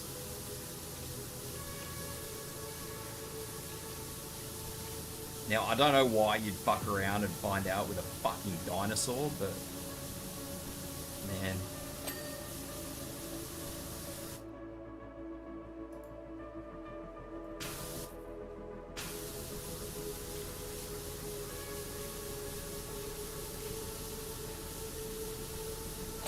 Like, if Australia has anything that is equivalent to a bear, it is a cassowary, alright?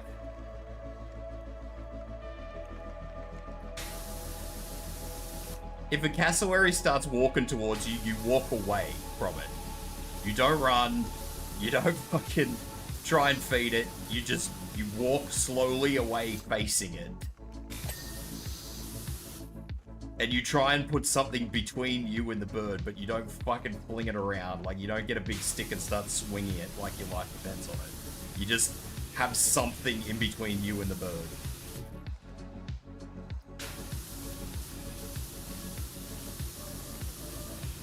Because if that fucker decides that it doesn't like you, and it's not just oddly curious about you, you're gonna have a very, very, very fucking bad day. And I don't get it. Maybe because people see emus and like emus are largely harmless. Like, emus can still kick you and hurt you, yeah, but typically emus are not very scary. They're just derpy little guys.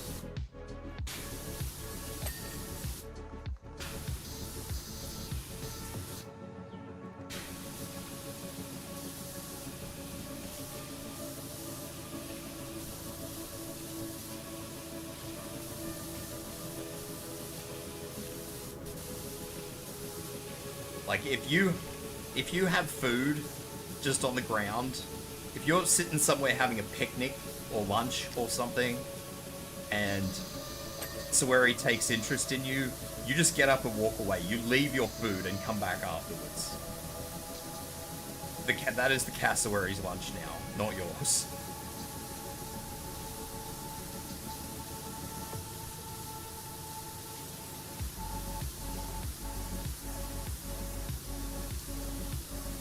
You don't pick the food up, you don't walk away with it, you don't then decide it's a good time to try and share your lunch with the bird. No, you just leave the food. The food is the bird's now.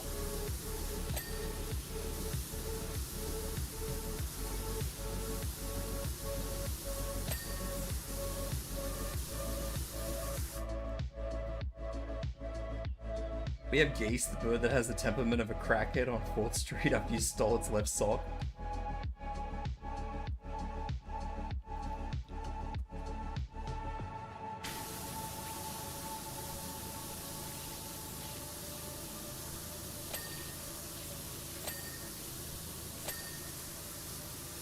The other big problem that I hear fairly frequently is a lot of people...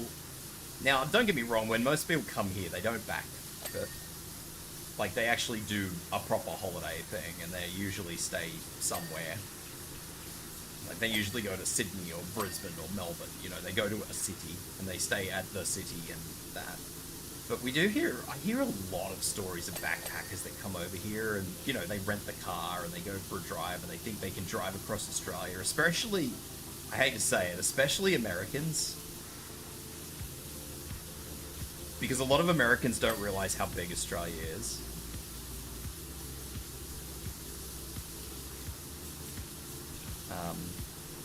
And they like to rent cars and drive across Australia, and then you find out that they've rented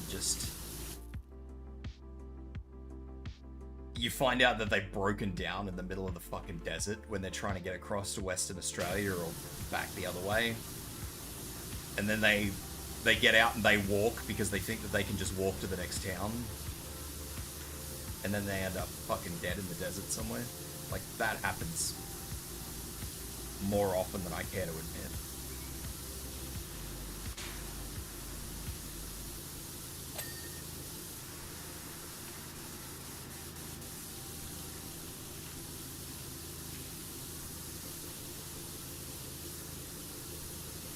And the problem is that you see them, they're always in old cars.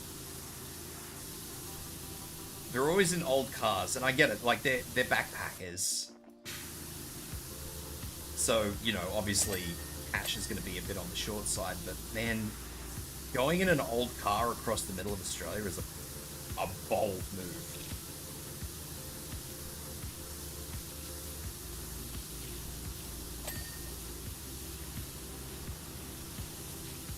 And I'm pretty sure there is very limited, like, there's no phone service in the middle of Australia, I can tell you that much.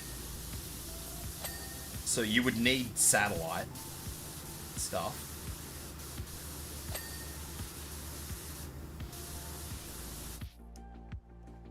And most of them, yeah, they go out there with their mobile phone and think they're going to be fine.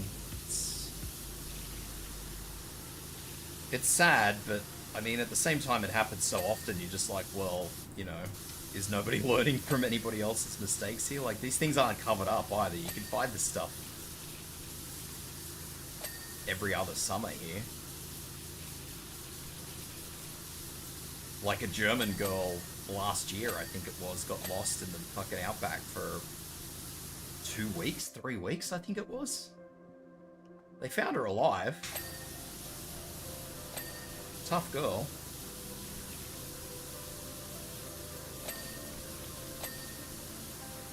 I think everybody in Australia had pretty much written her off, so fucking good on her for surviving.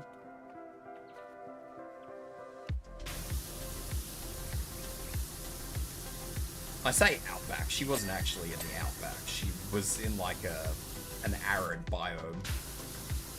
It's so weird saying the word biome legitimately. So she would have had trees and stuff, and I'm pretty sure she probably would have been slurping creek water or something, giving herself dysentery. I suppose it's better than dying.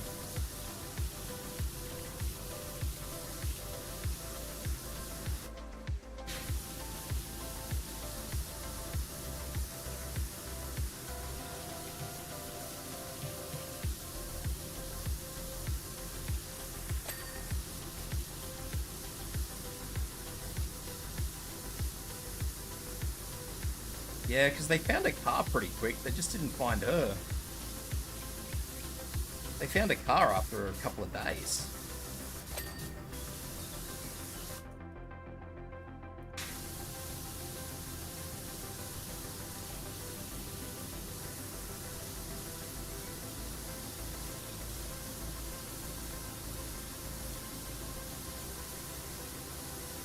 Yeah, maybe it was the experience that got her to think she could walk the way. Who knows? Experience does funny things to people.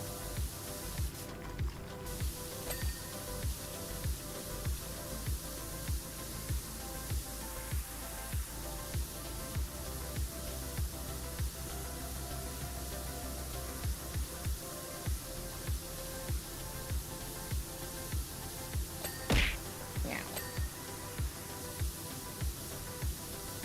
1 AM, off to sleep, got to work, no worries, lawful, have a good day, or night rather. Hope you have a good sleep too.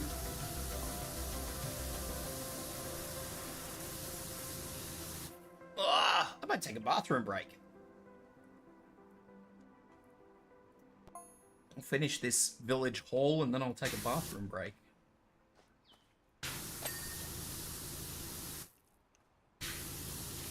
Actually, I'll finish this so I don't have to think about it.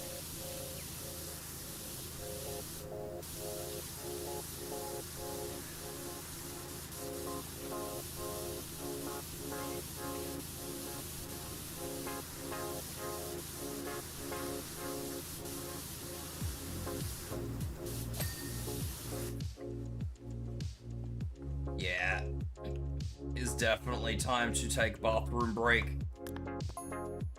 Okay, I will be back in a sec.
This castle is going to be the bane of my existence. I can see this coming a mile off. Or maybe not.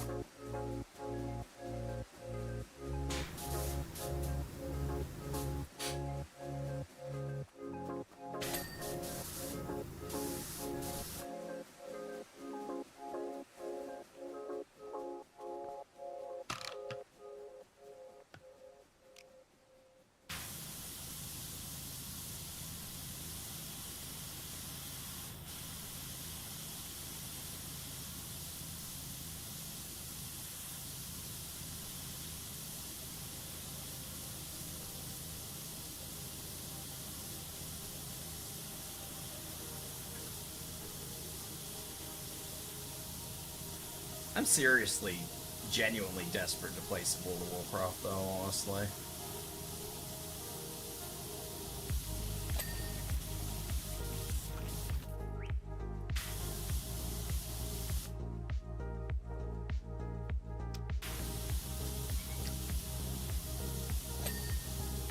Which is kind of funny. I actually genuinely thought that my desire to play Final Fantasy would have come back before my desire to play World of Warcraft, but here we are.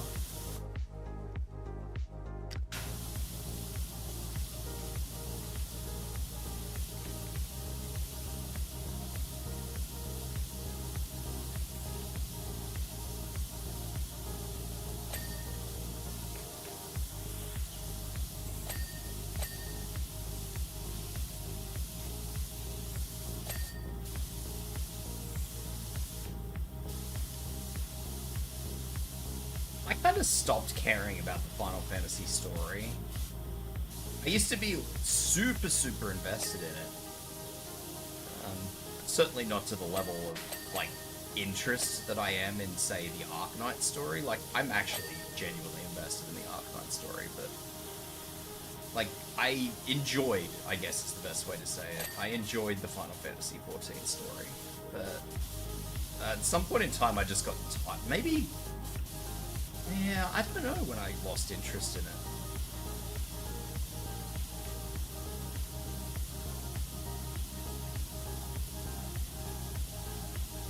I think it was about the same time as, like, Lightbringer, or whatever the fuck it's called. I don't even know what the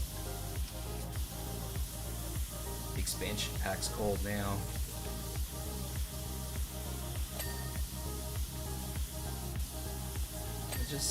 I don't know, man. It was just, maybe... the only thing I can think of is maybe I just got tired of it because I got tired of the grind and, like, I got so burnt out that I stopped caring. That's about the only thing I can think of.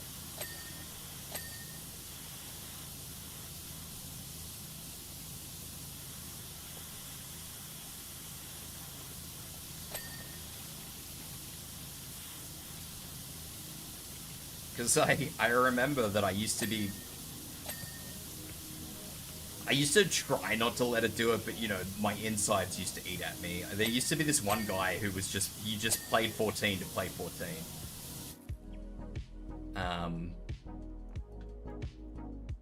He never read the story. He didn't give a damn about the story. He just played 14 to play 14. And I was actually in the school of people. There was a group of us who used to be, like, mega offended at this guy because he didn't get involved in the story. And now I realize that the last time I played Final Fantasy XIV, I too was one of the people who just didn't give a shit about the story, and now I'm just like, man, slag that poor guy up. I didn't slag him off, I was just... but I was, like, quietly offended that he didn't have anything to do with the story, like he just had no interest. I'm like, the story's really good, man, how could you not care about it? And now I realize that I too just don't care. It's really interesting. At least I think it's interesting. It's just wild how you can just flip-flop from one side to the other. And all it takes is, you know, the game making things a chore, I guess.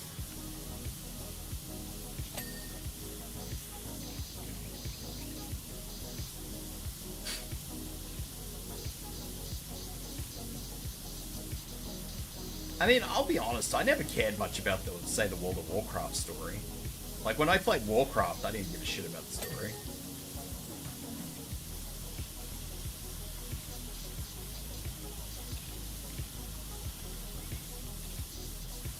I just thought that the old 14 story was really good, like it was really well written. I think it's because it flopped too much, like it seemed to just, it would do something and then it would never follow up on that something, and I guess I just got sick of waiting for all the somethings to be figured out, and they never were.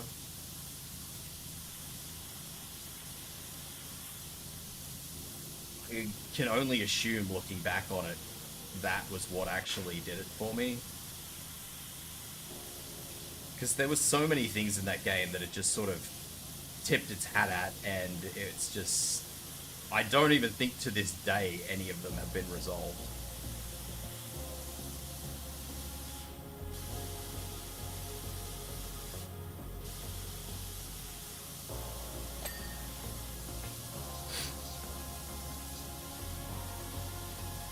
I don't like a story that sort of has you constantly chasing an answer for something that happened, you know, 2, 3, 4 years ago.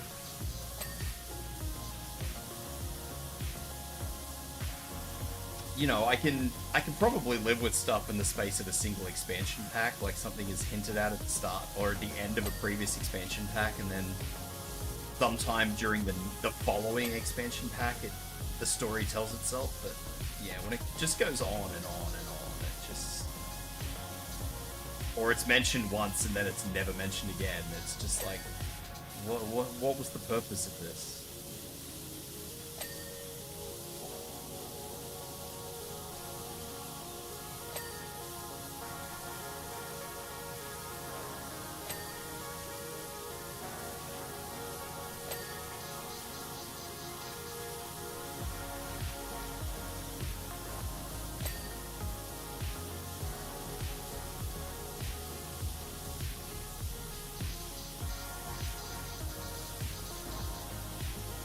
Yeah, I can say for an absolute fact, I never had any bloody clue what was going on in World of Warcraft, for example.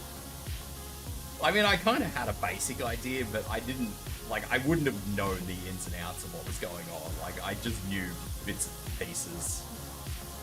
I knew the obvious things. I knew what could be worked out on my own. That was it. What's up, Clint?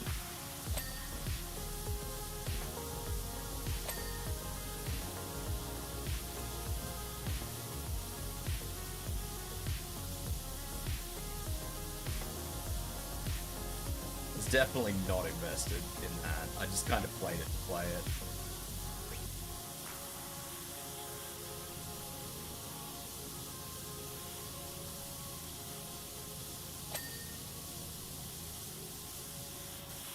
How am I? I'm okay.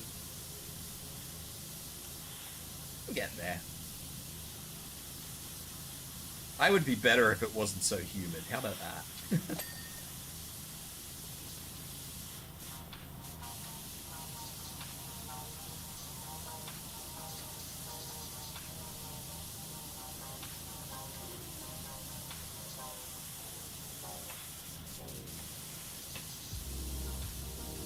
The other problem with the Warcraft lore is that it was contradicted so many times that it just... Warcraft lore means nothing anymore. Oh no. Hello,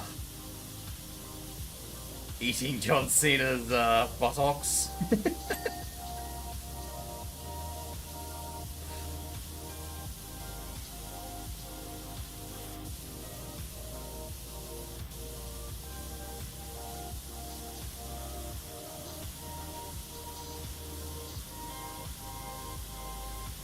Demolishing my kid and his friends in Smash Bros.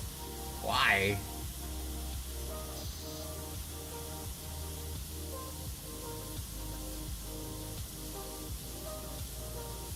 Why would you want to destroy your kid and his friend? What the hell? Eating John Cena's ass. There you go. Said your name. For the lols.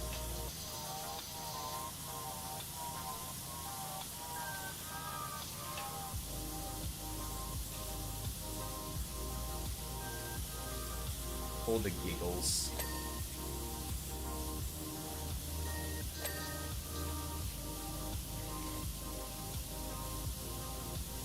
combos of doom. Poor little guy.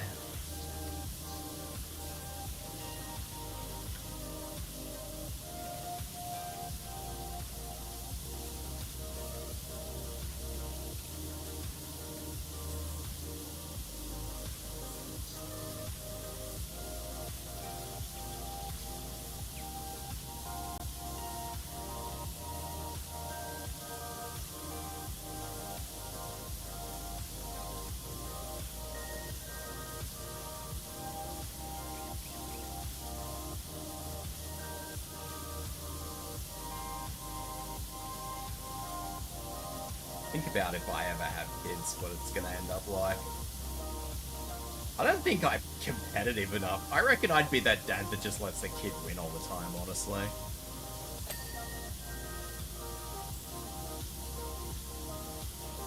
I'm not competitive enough these days. I just genuinely don't care enough to be competitive anymore.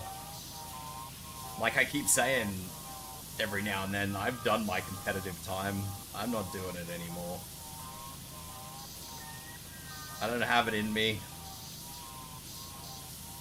I say that until like one day my yet to be born child is like trash talking me, and then I'm just gonna be like, alright, you little shit, it's on now.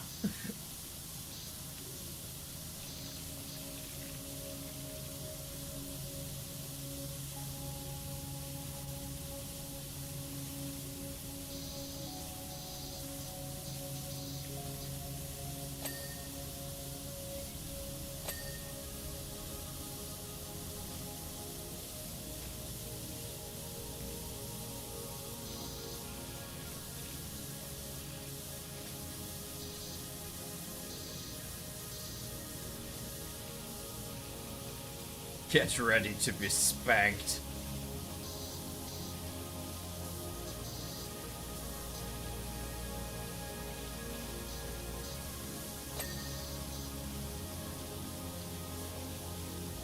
Even when I play competitive games like with my friends at the moment, like I don't have it in me to be overly competitive, you know? I just kind of play to have fun these days. It is very, very rare that I pull out the sweatiness.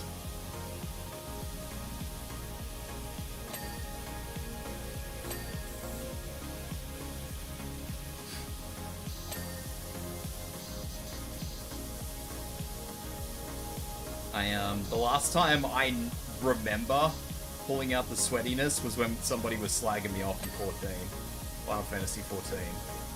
So, and it was during the Near Automata event, so there's an exact date of the last time the sweaty Tibs came out.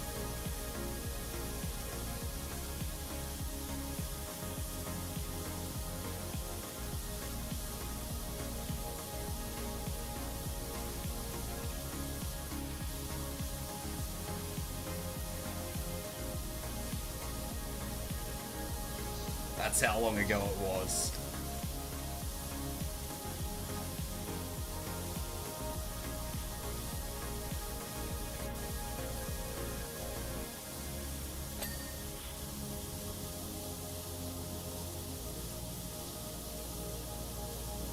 Treat you like you're a monster when you get home? What do you mean?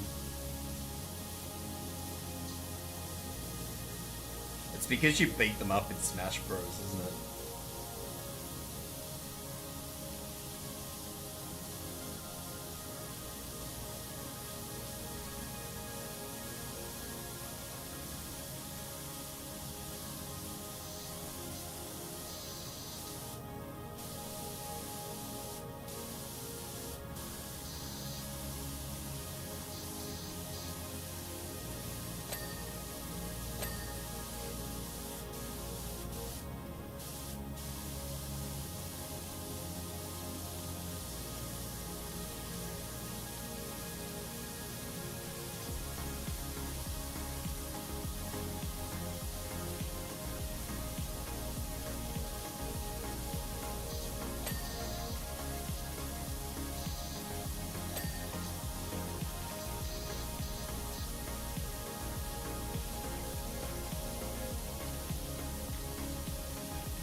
used to have a few games I played when I was mad to take things out. I think one of the older Mortal Kombats I used to play pretty heavily when I was pissed off. Mortal Kombat 10?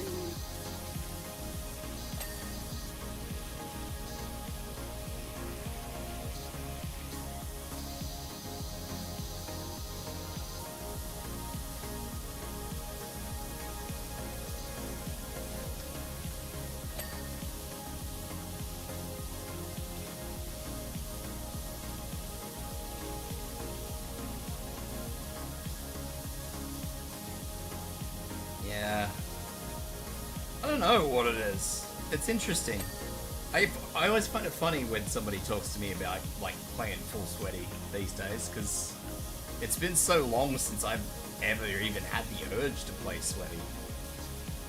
Like, even if I'm playing somebody that's super, super competitive, and believe me, there's somebody I know who I play games with from time to time who does get mega competitive. Just, I don't get competitive anymore. It's not in me, I just play for fun, whether I win or lose.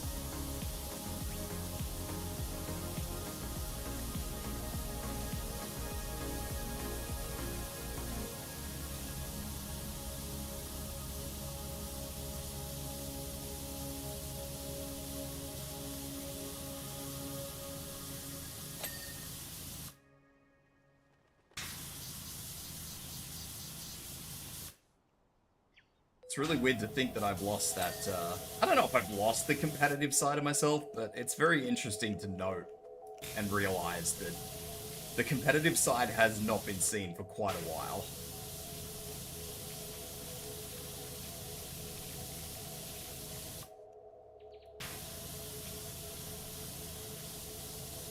Take it easy and break their dreams to the point of where I've ascended into the final boss of any video game. Your kids will be playing fucking Dark Souls soon.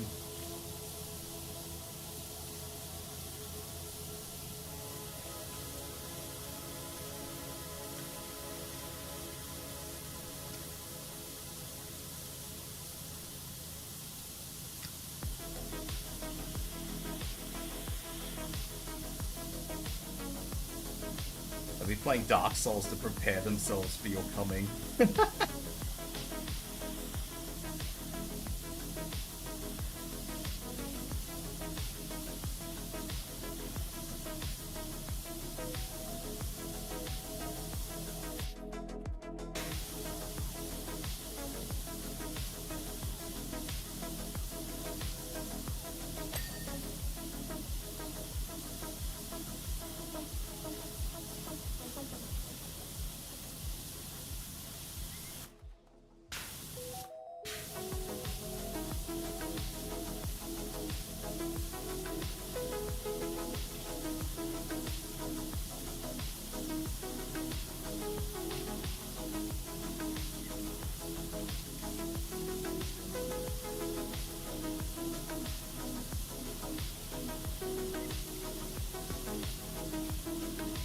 If you're good at Souls game, is that being competitive? No.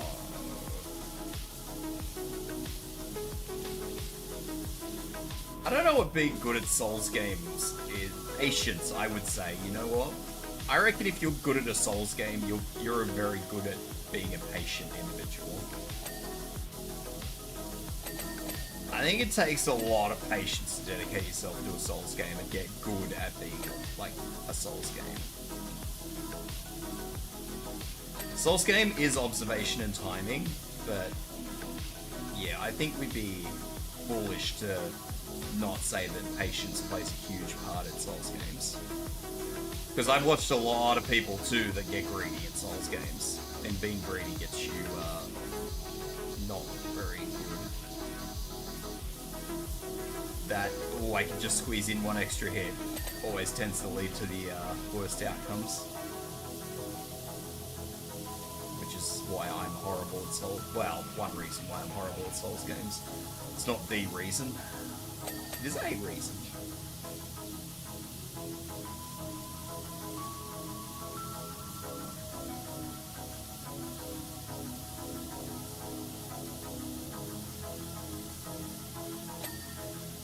Pass the torch of the sacred bell.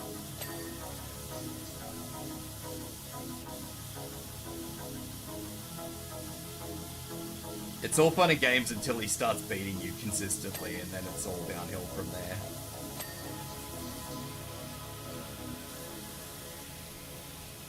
What's going on, Sonic?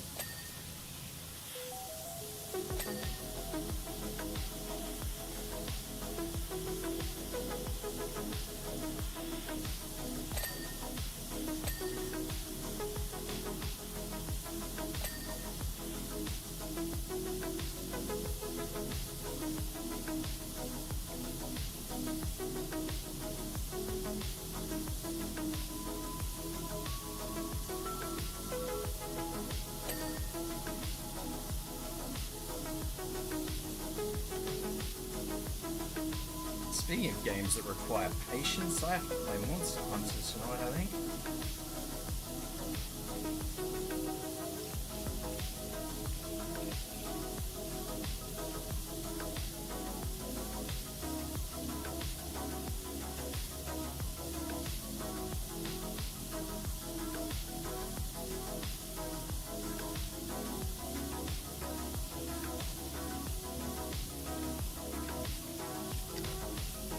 I have a lot of respect for people who are good at Souls-like games. As much as I loathe FromSoft, I do still have a lot of respect for people who are good at Souls-like games. They are better people than I am.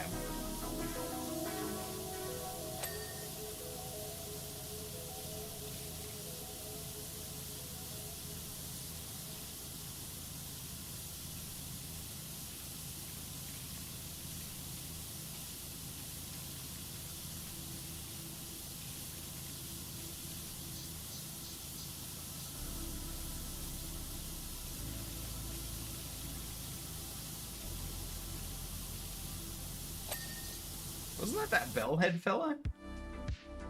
The guy who wears just the fucking pothead?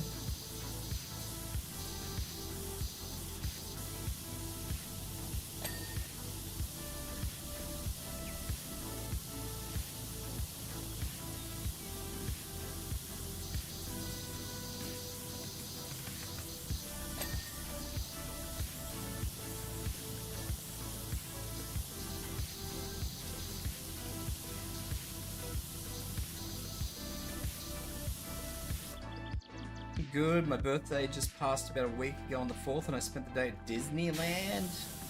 Did you have a good day?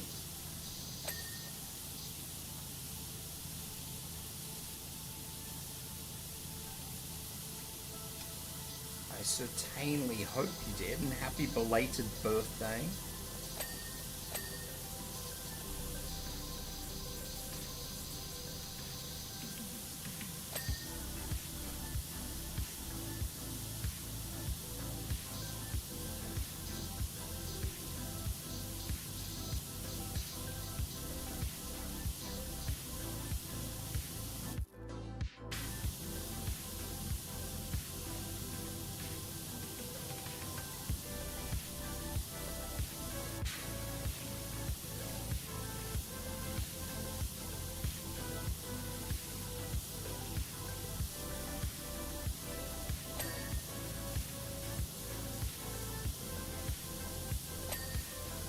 Even playing this and cleaning up this this particular section of like open farmland is making me think of one of the World of Warcraft zones, and I'm just everything is pointing me towards playing World of Warcraft again. I can't escape this.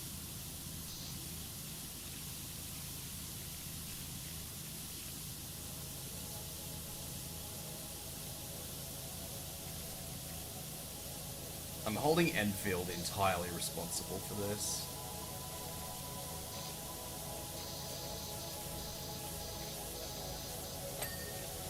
The weather was perfect, and yeah, I had a great time. A few rides made you sick and almost buff, but I was fine. Hey look, as long as you had a good time, even if you did buff from a ride, it doesn't matter.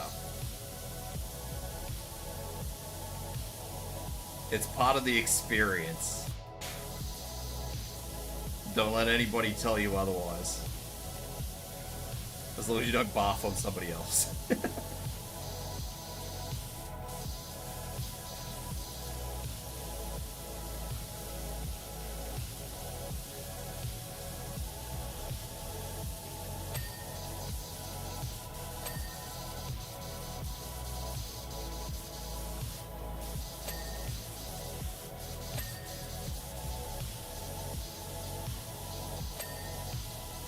I suppose I should also log in and play like Battlefield 6, try and unlock some of the season pass things.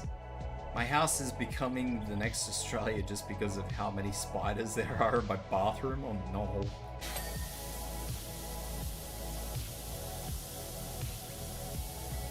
You need to set down some ground rules. Tell them that they need to start eating buggies if they're gonna live there. That's the cost. That's the rent. They've got to eat the bugs.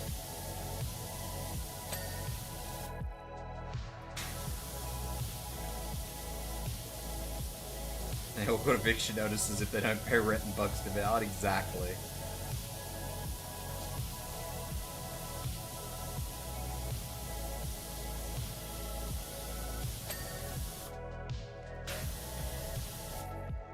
Yeah, see, they can't stay there rent-free. They've got to do something. They got to eat something.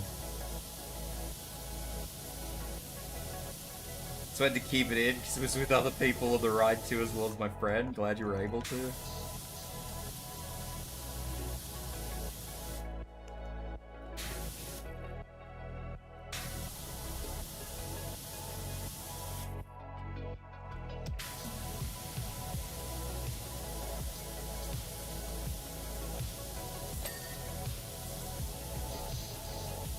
I have a trip coming up soon too that I think I'm gonna get dragged onto roller coasters when I go there. So that's gonna be interesting because I haven't been on a roller coaster since I was like 10. So you've just reminded me of my impending doom, I guess you could say.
Suggest you try a small coaster first and then try a real one. I don't know if I'm gonna be able to have that experience. I think the person I'm gonna be with is not gonna give me that. I think I'm just gonna be roped into a big one.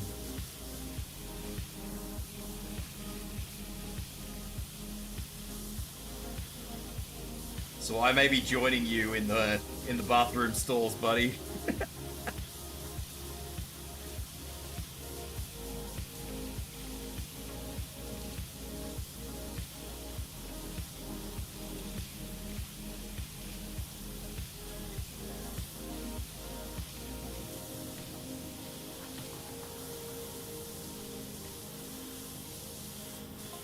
Am I going?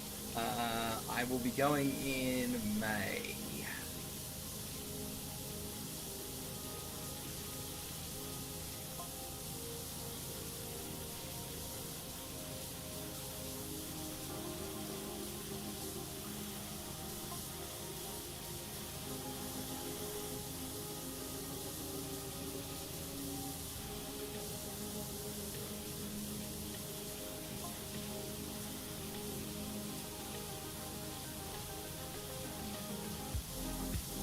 Is that my birthday month? No, it is not my birthday month. I am just going on a trip.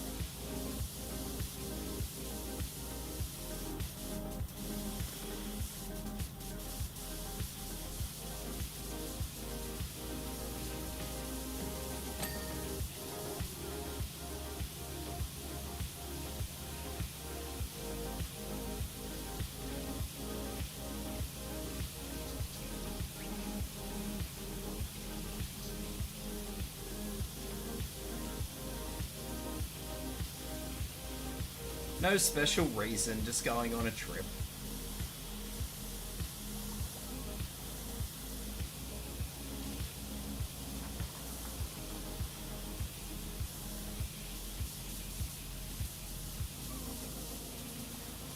The most I do for my birthdays these days is just go somewhere nice to have good food.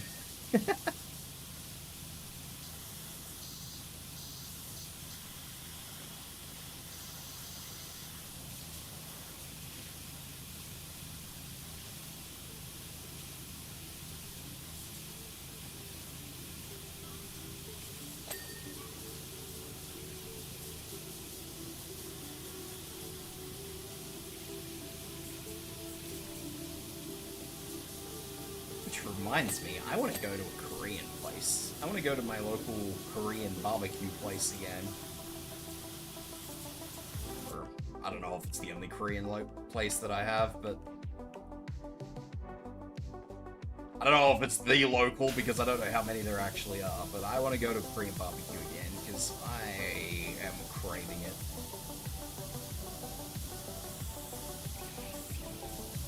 Went to dinner too, just on a different day. What'd you have? What did you get? Make me hungry, because I haven't had lunch yet.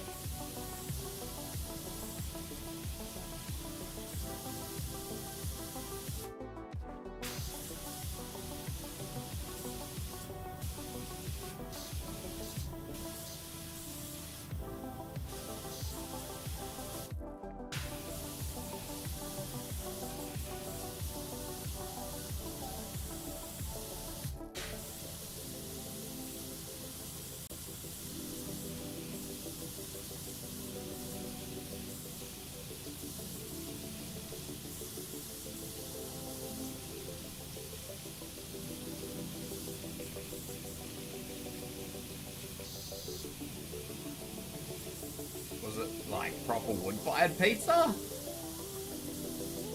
don't know if I actually want you to answer that, because if you say it was wood-fired pizza, I'll cry.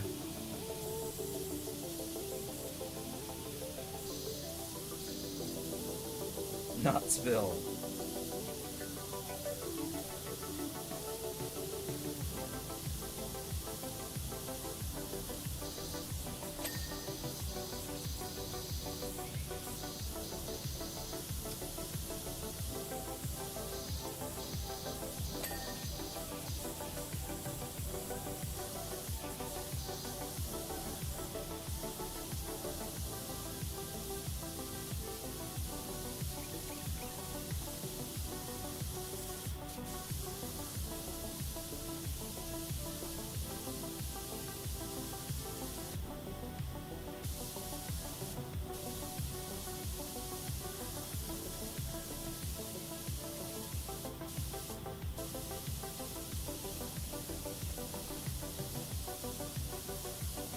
Supposed to be going for Greek with my family too.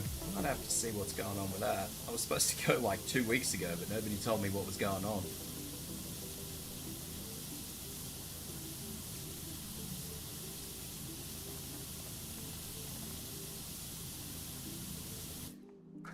Can I move this somewhere? Yeah.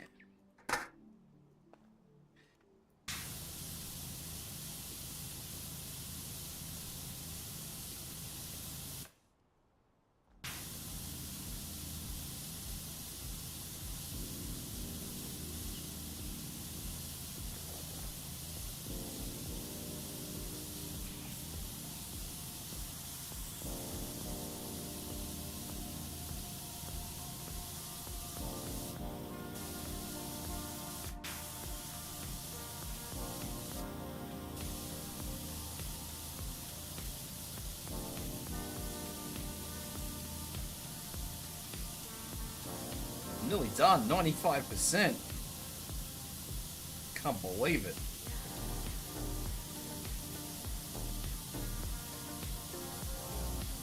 This is crazy.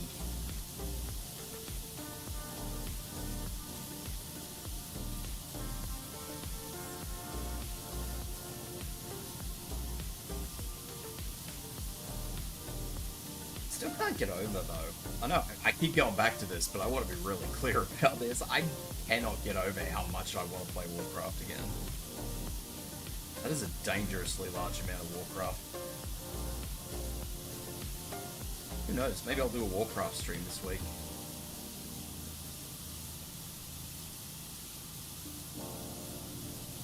I don't think I will, but maybe I will.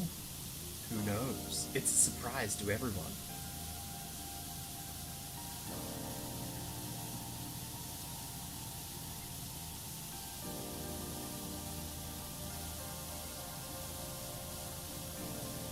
Including myself, yeah.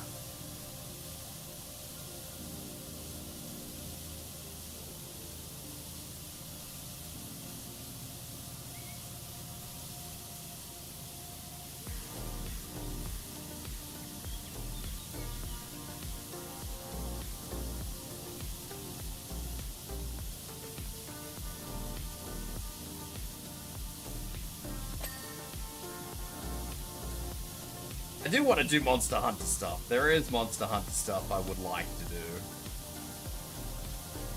Now, whether or not I will do that Monster Hunter stuff, I don't know. I don't know. I kind of do, but I kind of don't.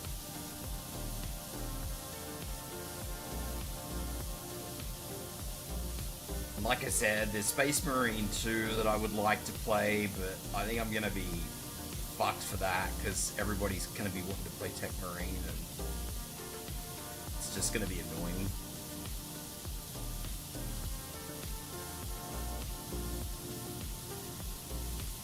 And even when I do play, like, I'm probably not going to be having fun playing Tech Marine, because I don't like the class. I think it's very bland.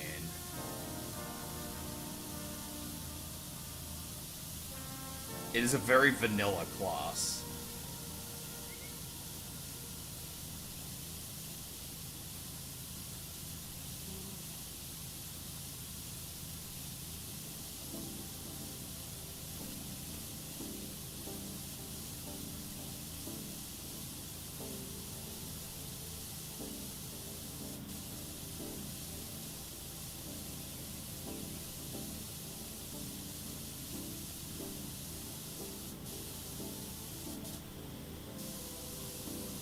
Hopefully, if they ever get around to releasing Apothecary, which, given it's taken them, what, 3 years to release Tech Marine,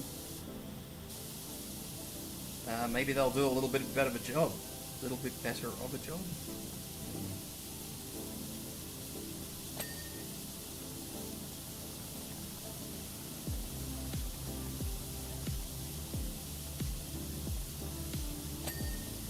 Not that I think they will ever release an Apothecary, but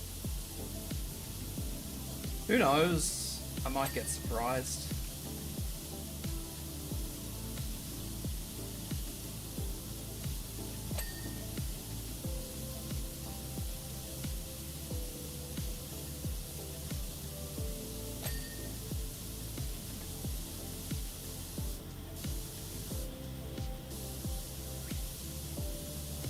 Always release Terminators, I guess.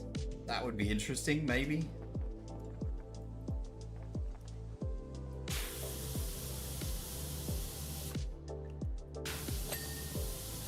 They could have made the game for players. They just choose not to.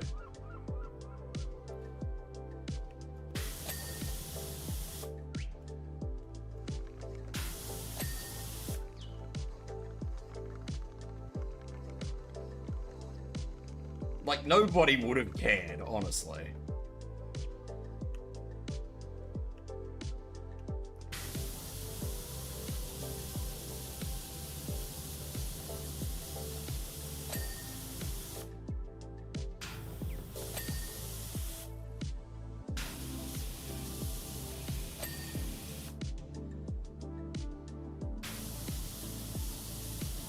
Nobody would have given a damn.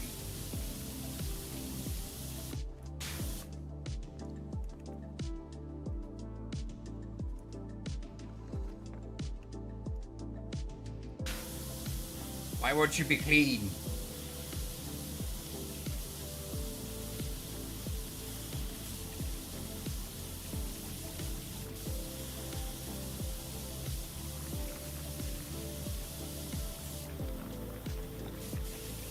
I didn't even see where the dirt is on that.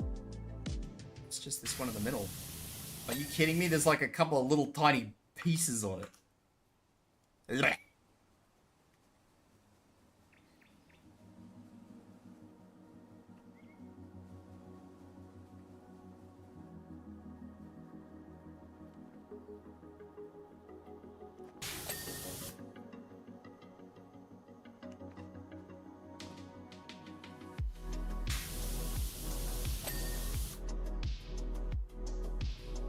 Yeah, it is my truthful belief that they really could have just made, like, even just leaving the game as it is and just added an N4 player. Like, yeah, it would be easier than it is, sure, but nobody would care, honestly.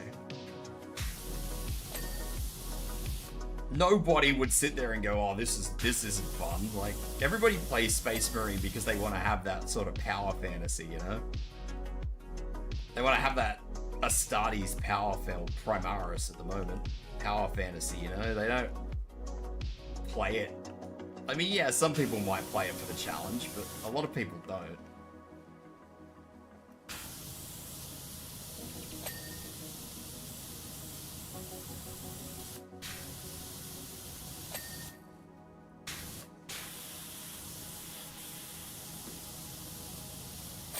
I think it was a very poor design choice to make it 3 people. Oh, I mean, Gnome fell off.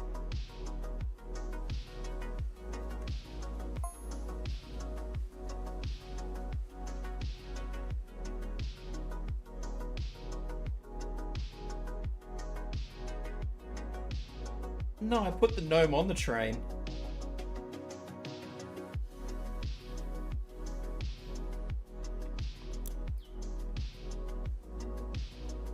Is that the only one? Just one map? Huh. Well, that's a bit rude. Took me 3 hours.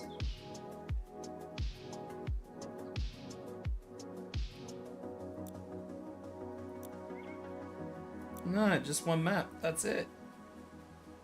How wooed.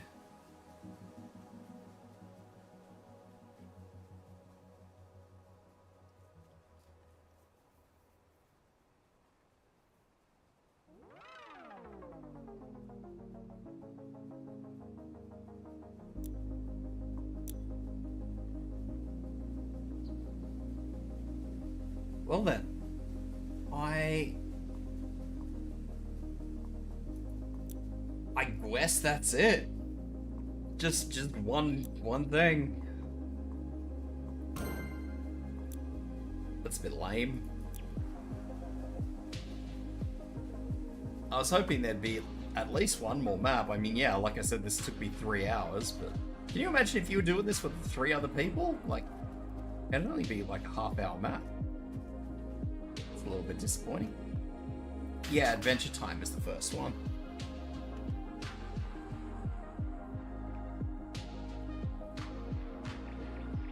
Ah. Oh well.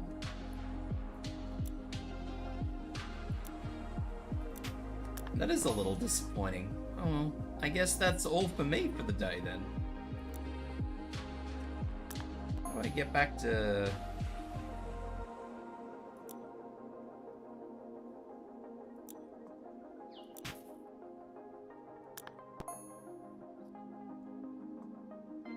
I don't know how I get back home. Anyway, let's have a look at who is around.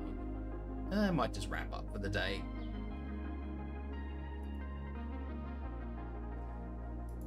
I will just wrap up for the day. Yeah, I have. I finished all of the single player maps, so...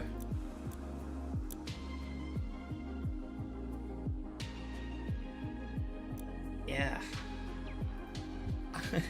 I cleaned everything. Everything is clean.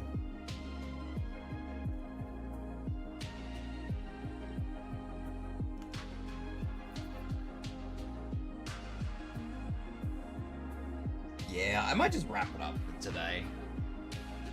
Which is what I tended to do most days. I do this anyway because I didn't want to yeet people into something noisy. But yeah, I will be back. I won't be streaming tonight. But I will be I'll be yawning. Apparently, I'll be on Kono and Oni's channel. I think both of them are streaming tonight. We will be doing Monster Hunter. We're helping Shim get through the story, so we won't probably be doing any of the big hunts. So that'll be later tonight. I don't know what time exactly, though. I think Kono said 8 a.m. or something? 8 a.m. Central?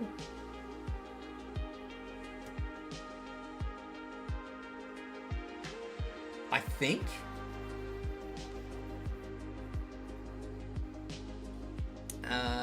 But then, yeah, I'll be back tomorrow. I'm not sure what I'll be doing tomorrow, though. I have a lot of different things I want to do, but... Or, I'm thinking of doing, I should say. But I haven't quite settled on what I want to do. It might be more Monster Hunter myself, or... maybe it'll even be Warcraft, who knows? I have no idea. It's a wild thought to think about, but... yeah, we'll see what happens. It definitely won't be Enfield. It could actually be Arknights. It might be Arknights. I might do Arknights. I might try and chase a different integrated strategies end, which I've been trying to do, but just getting unlucky, so... yeah, Battlefield 6. I don't want to stream Battlefield 6. I get a bit bored playing Battlefield 6. So yeah, maybe I'll do IS tomorrow, maybe. Other sim games similar to this? Like what? What's on your mind? Sonic? What's... yeah, I am still trying for that stupid ending too. I still haven't got it.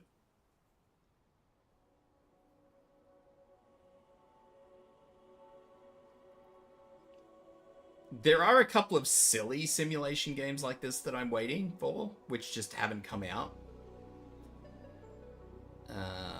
I don't know when they're coming out either. They kind of got announced and then never got release dates, so... I don't know when they're coming out. Kono and I have been on-off playing, like, Goblin Cleanup. I don't typically play a lot of games similar to this. I don't typically play a lot of sim games. I don't mind doing this just because it's chill and relaxing. There is a mowing sim, I know. I was thinking about doing the mowing simulator, but I thought that might be a bit much. I don't think mowing sim would be as chill as this. Listening to a mower is a little bit different from listening to the pressure washer. It's fun. Is it a drain sim and a leaf cleaning sim and a hole? I have seen the hole digging sim.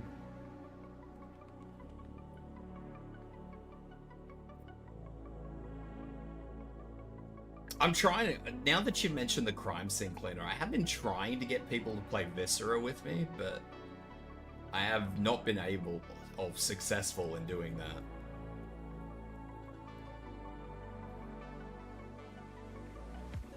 Everybody's, as far as collabs go, everybody's routines are sort of all over the place at the moment, so it's been a bit hard. I've been very busy myself, so even I haven't had much time outside of regular streams. Like tonight, for example, for Monster Hunter, the collab that we do on Tuesdays, usually, like, I will be taxed. It will be sleep debt tomorrow. But yeah, there's a couple of, like, I think the game's name is like Budget Renovation Simulator. It's like one of those, it's a silly game. It's not a serious game. I thought it'd be funny to play, and then there was like that one where you sort of put used cars together and they can fall apart and shit. There was that going around a little while ago, like Norwegian car vendor or something. I don't know what it's called. It is like House Flipper, but it's like silly.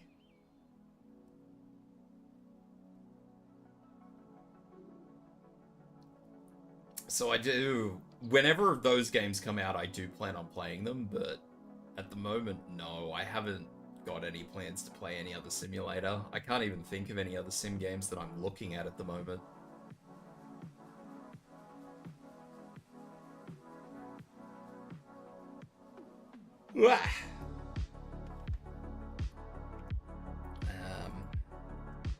Yeah, Steam hasn't been polite to me either. You missed the conversation at the start of the stream, Sonic. It's just, games are getting very expensive in Australia at the moment, so it's getting rough. It's getting to the point where I can't actually really afford things that I want to buy. Like, I was interested in Death Stranding.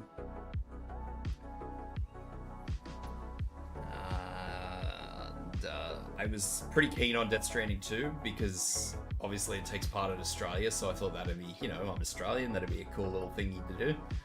But yeah, they released it for 125 bucks, and I'm just like, man, I'm not paying 125 bucks for any game. Not unless it's like a full collector's edition and season pass, then yeah, I might separate with 125 bucks, but outside of that, yeah, I'm not, it's not happening, I'm sorry.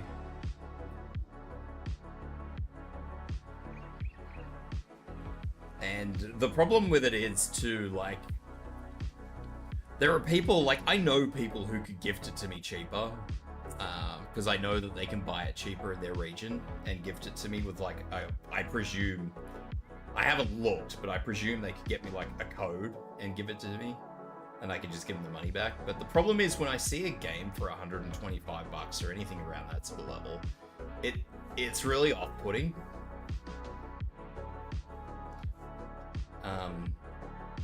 And the internal bias, like, really goes heavy. Because a video game's not worth that much money. Like I said, unless it's like a full collector's edition, which gives me like a whole bunch of stuff. It is. It's offensive, and it tarnishes what, like, don't get me wrong, I'm sure Death Stranding 2 is an amazing game. Like, I'm nearly positive it is an amazing game, but the problem is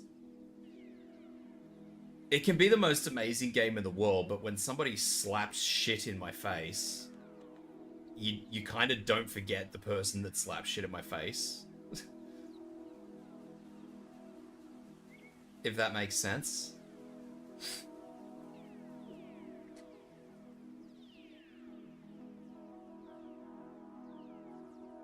I know that's not the best analogy. I'll take that, but that's the best way I can think about it. It's just like somebody slaps you in the face with a handful of dog turd and then they offer you an ice cream cone or something. It's like, man, thanks for the ice cream, but I've still got shit on my face, you know?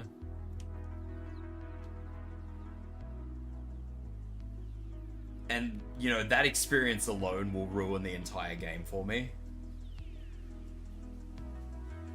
Because it's just going to be like, well, I'm expecting $125 worth of game, and I know that nothing is going to give me $125 worth of game.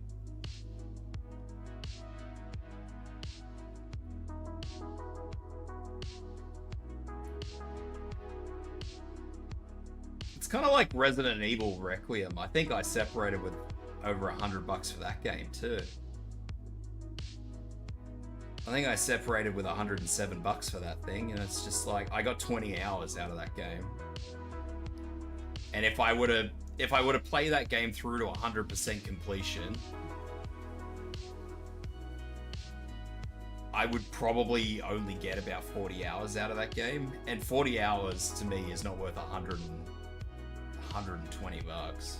or $107 or whatever it was, 105. I don't care.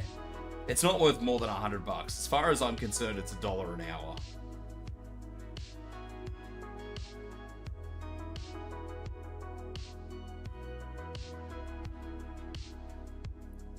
You want to play the new Mario Kart, but Switch 2 is overpriced? I'm told that the new Mario Kart's bollocks, mate. I wouldn't worry about it. I'm told 8 Deluxe is the best Mario Kart, so if you've got a Switch 1 and you've got Kart Deluxe, thumbs up. I wouldn't buy a Switch 2 anyway. Nintendo's running a con job on that thing.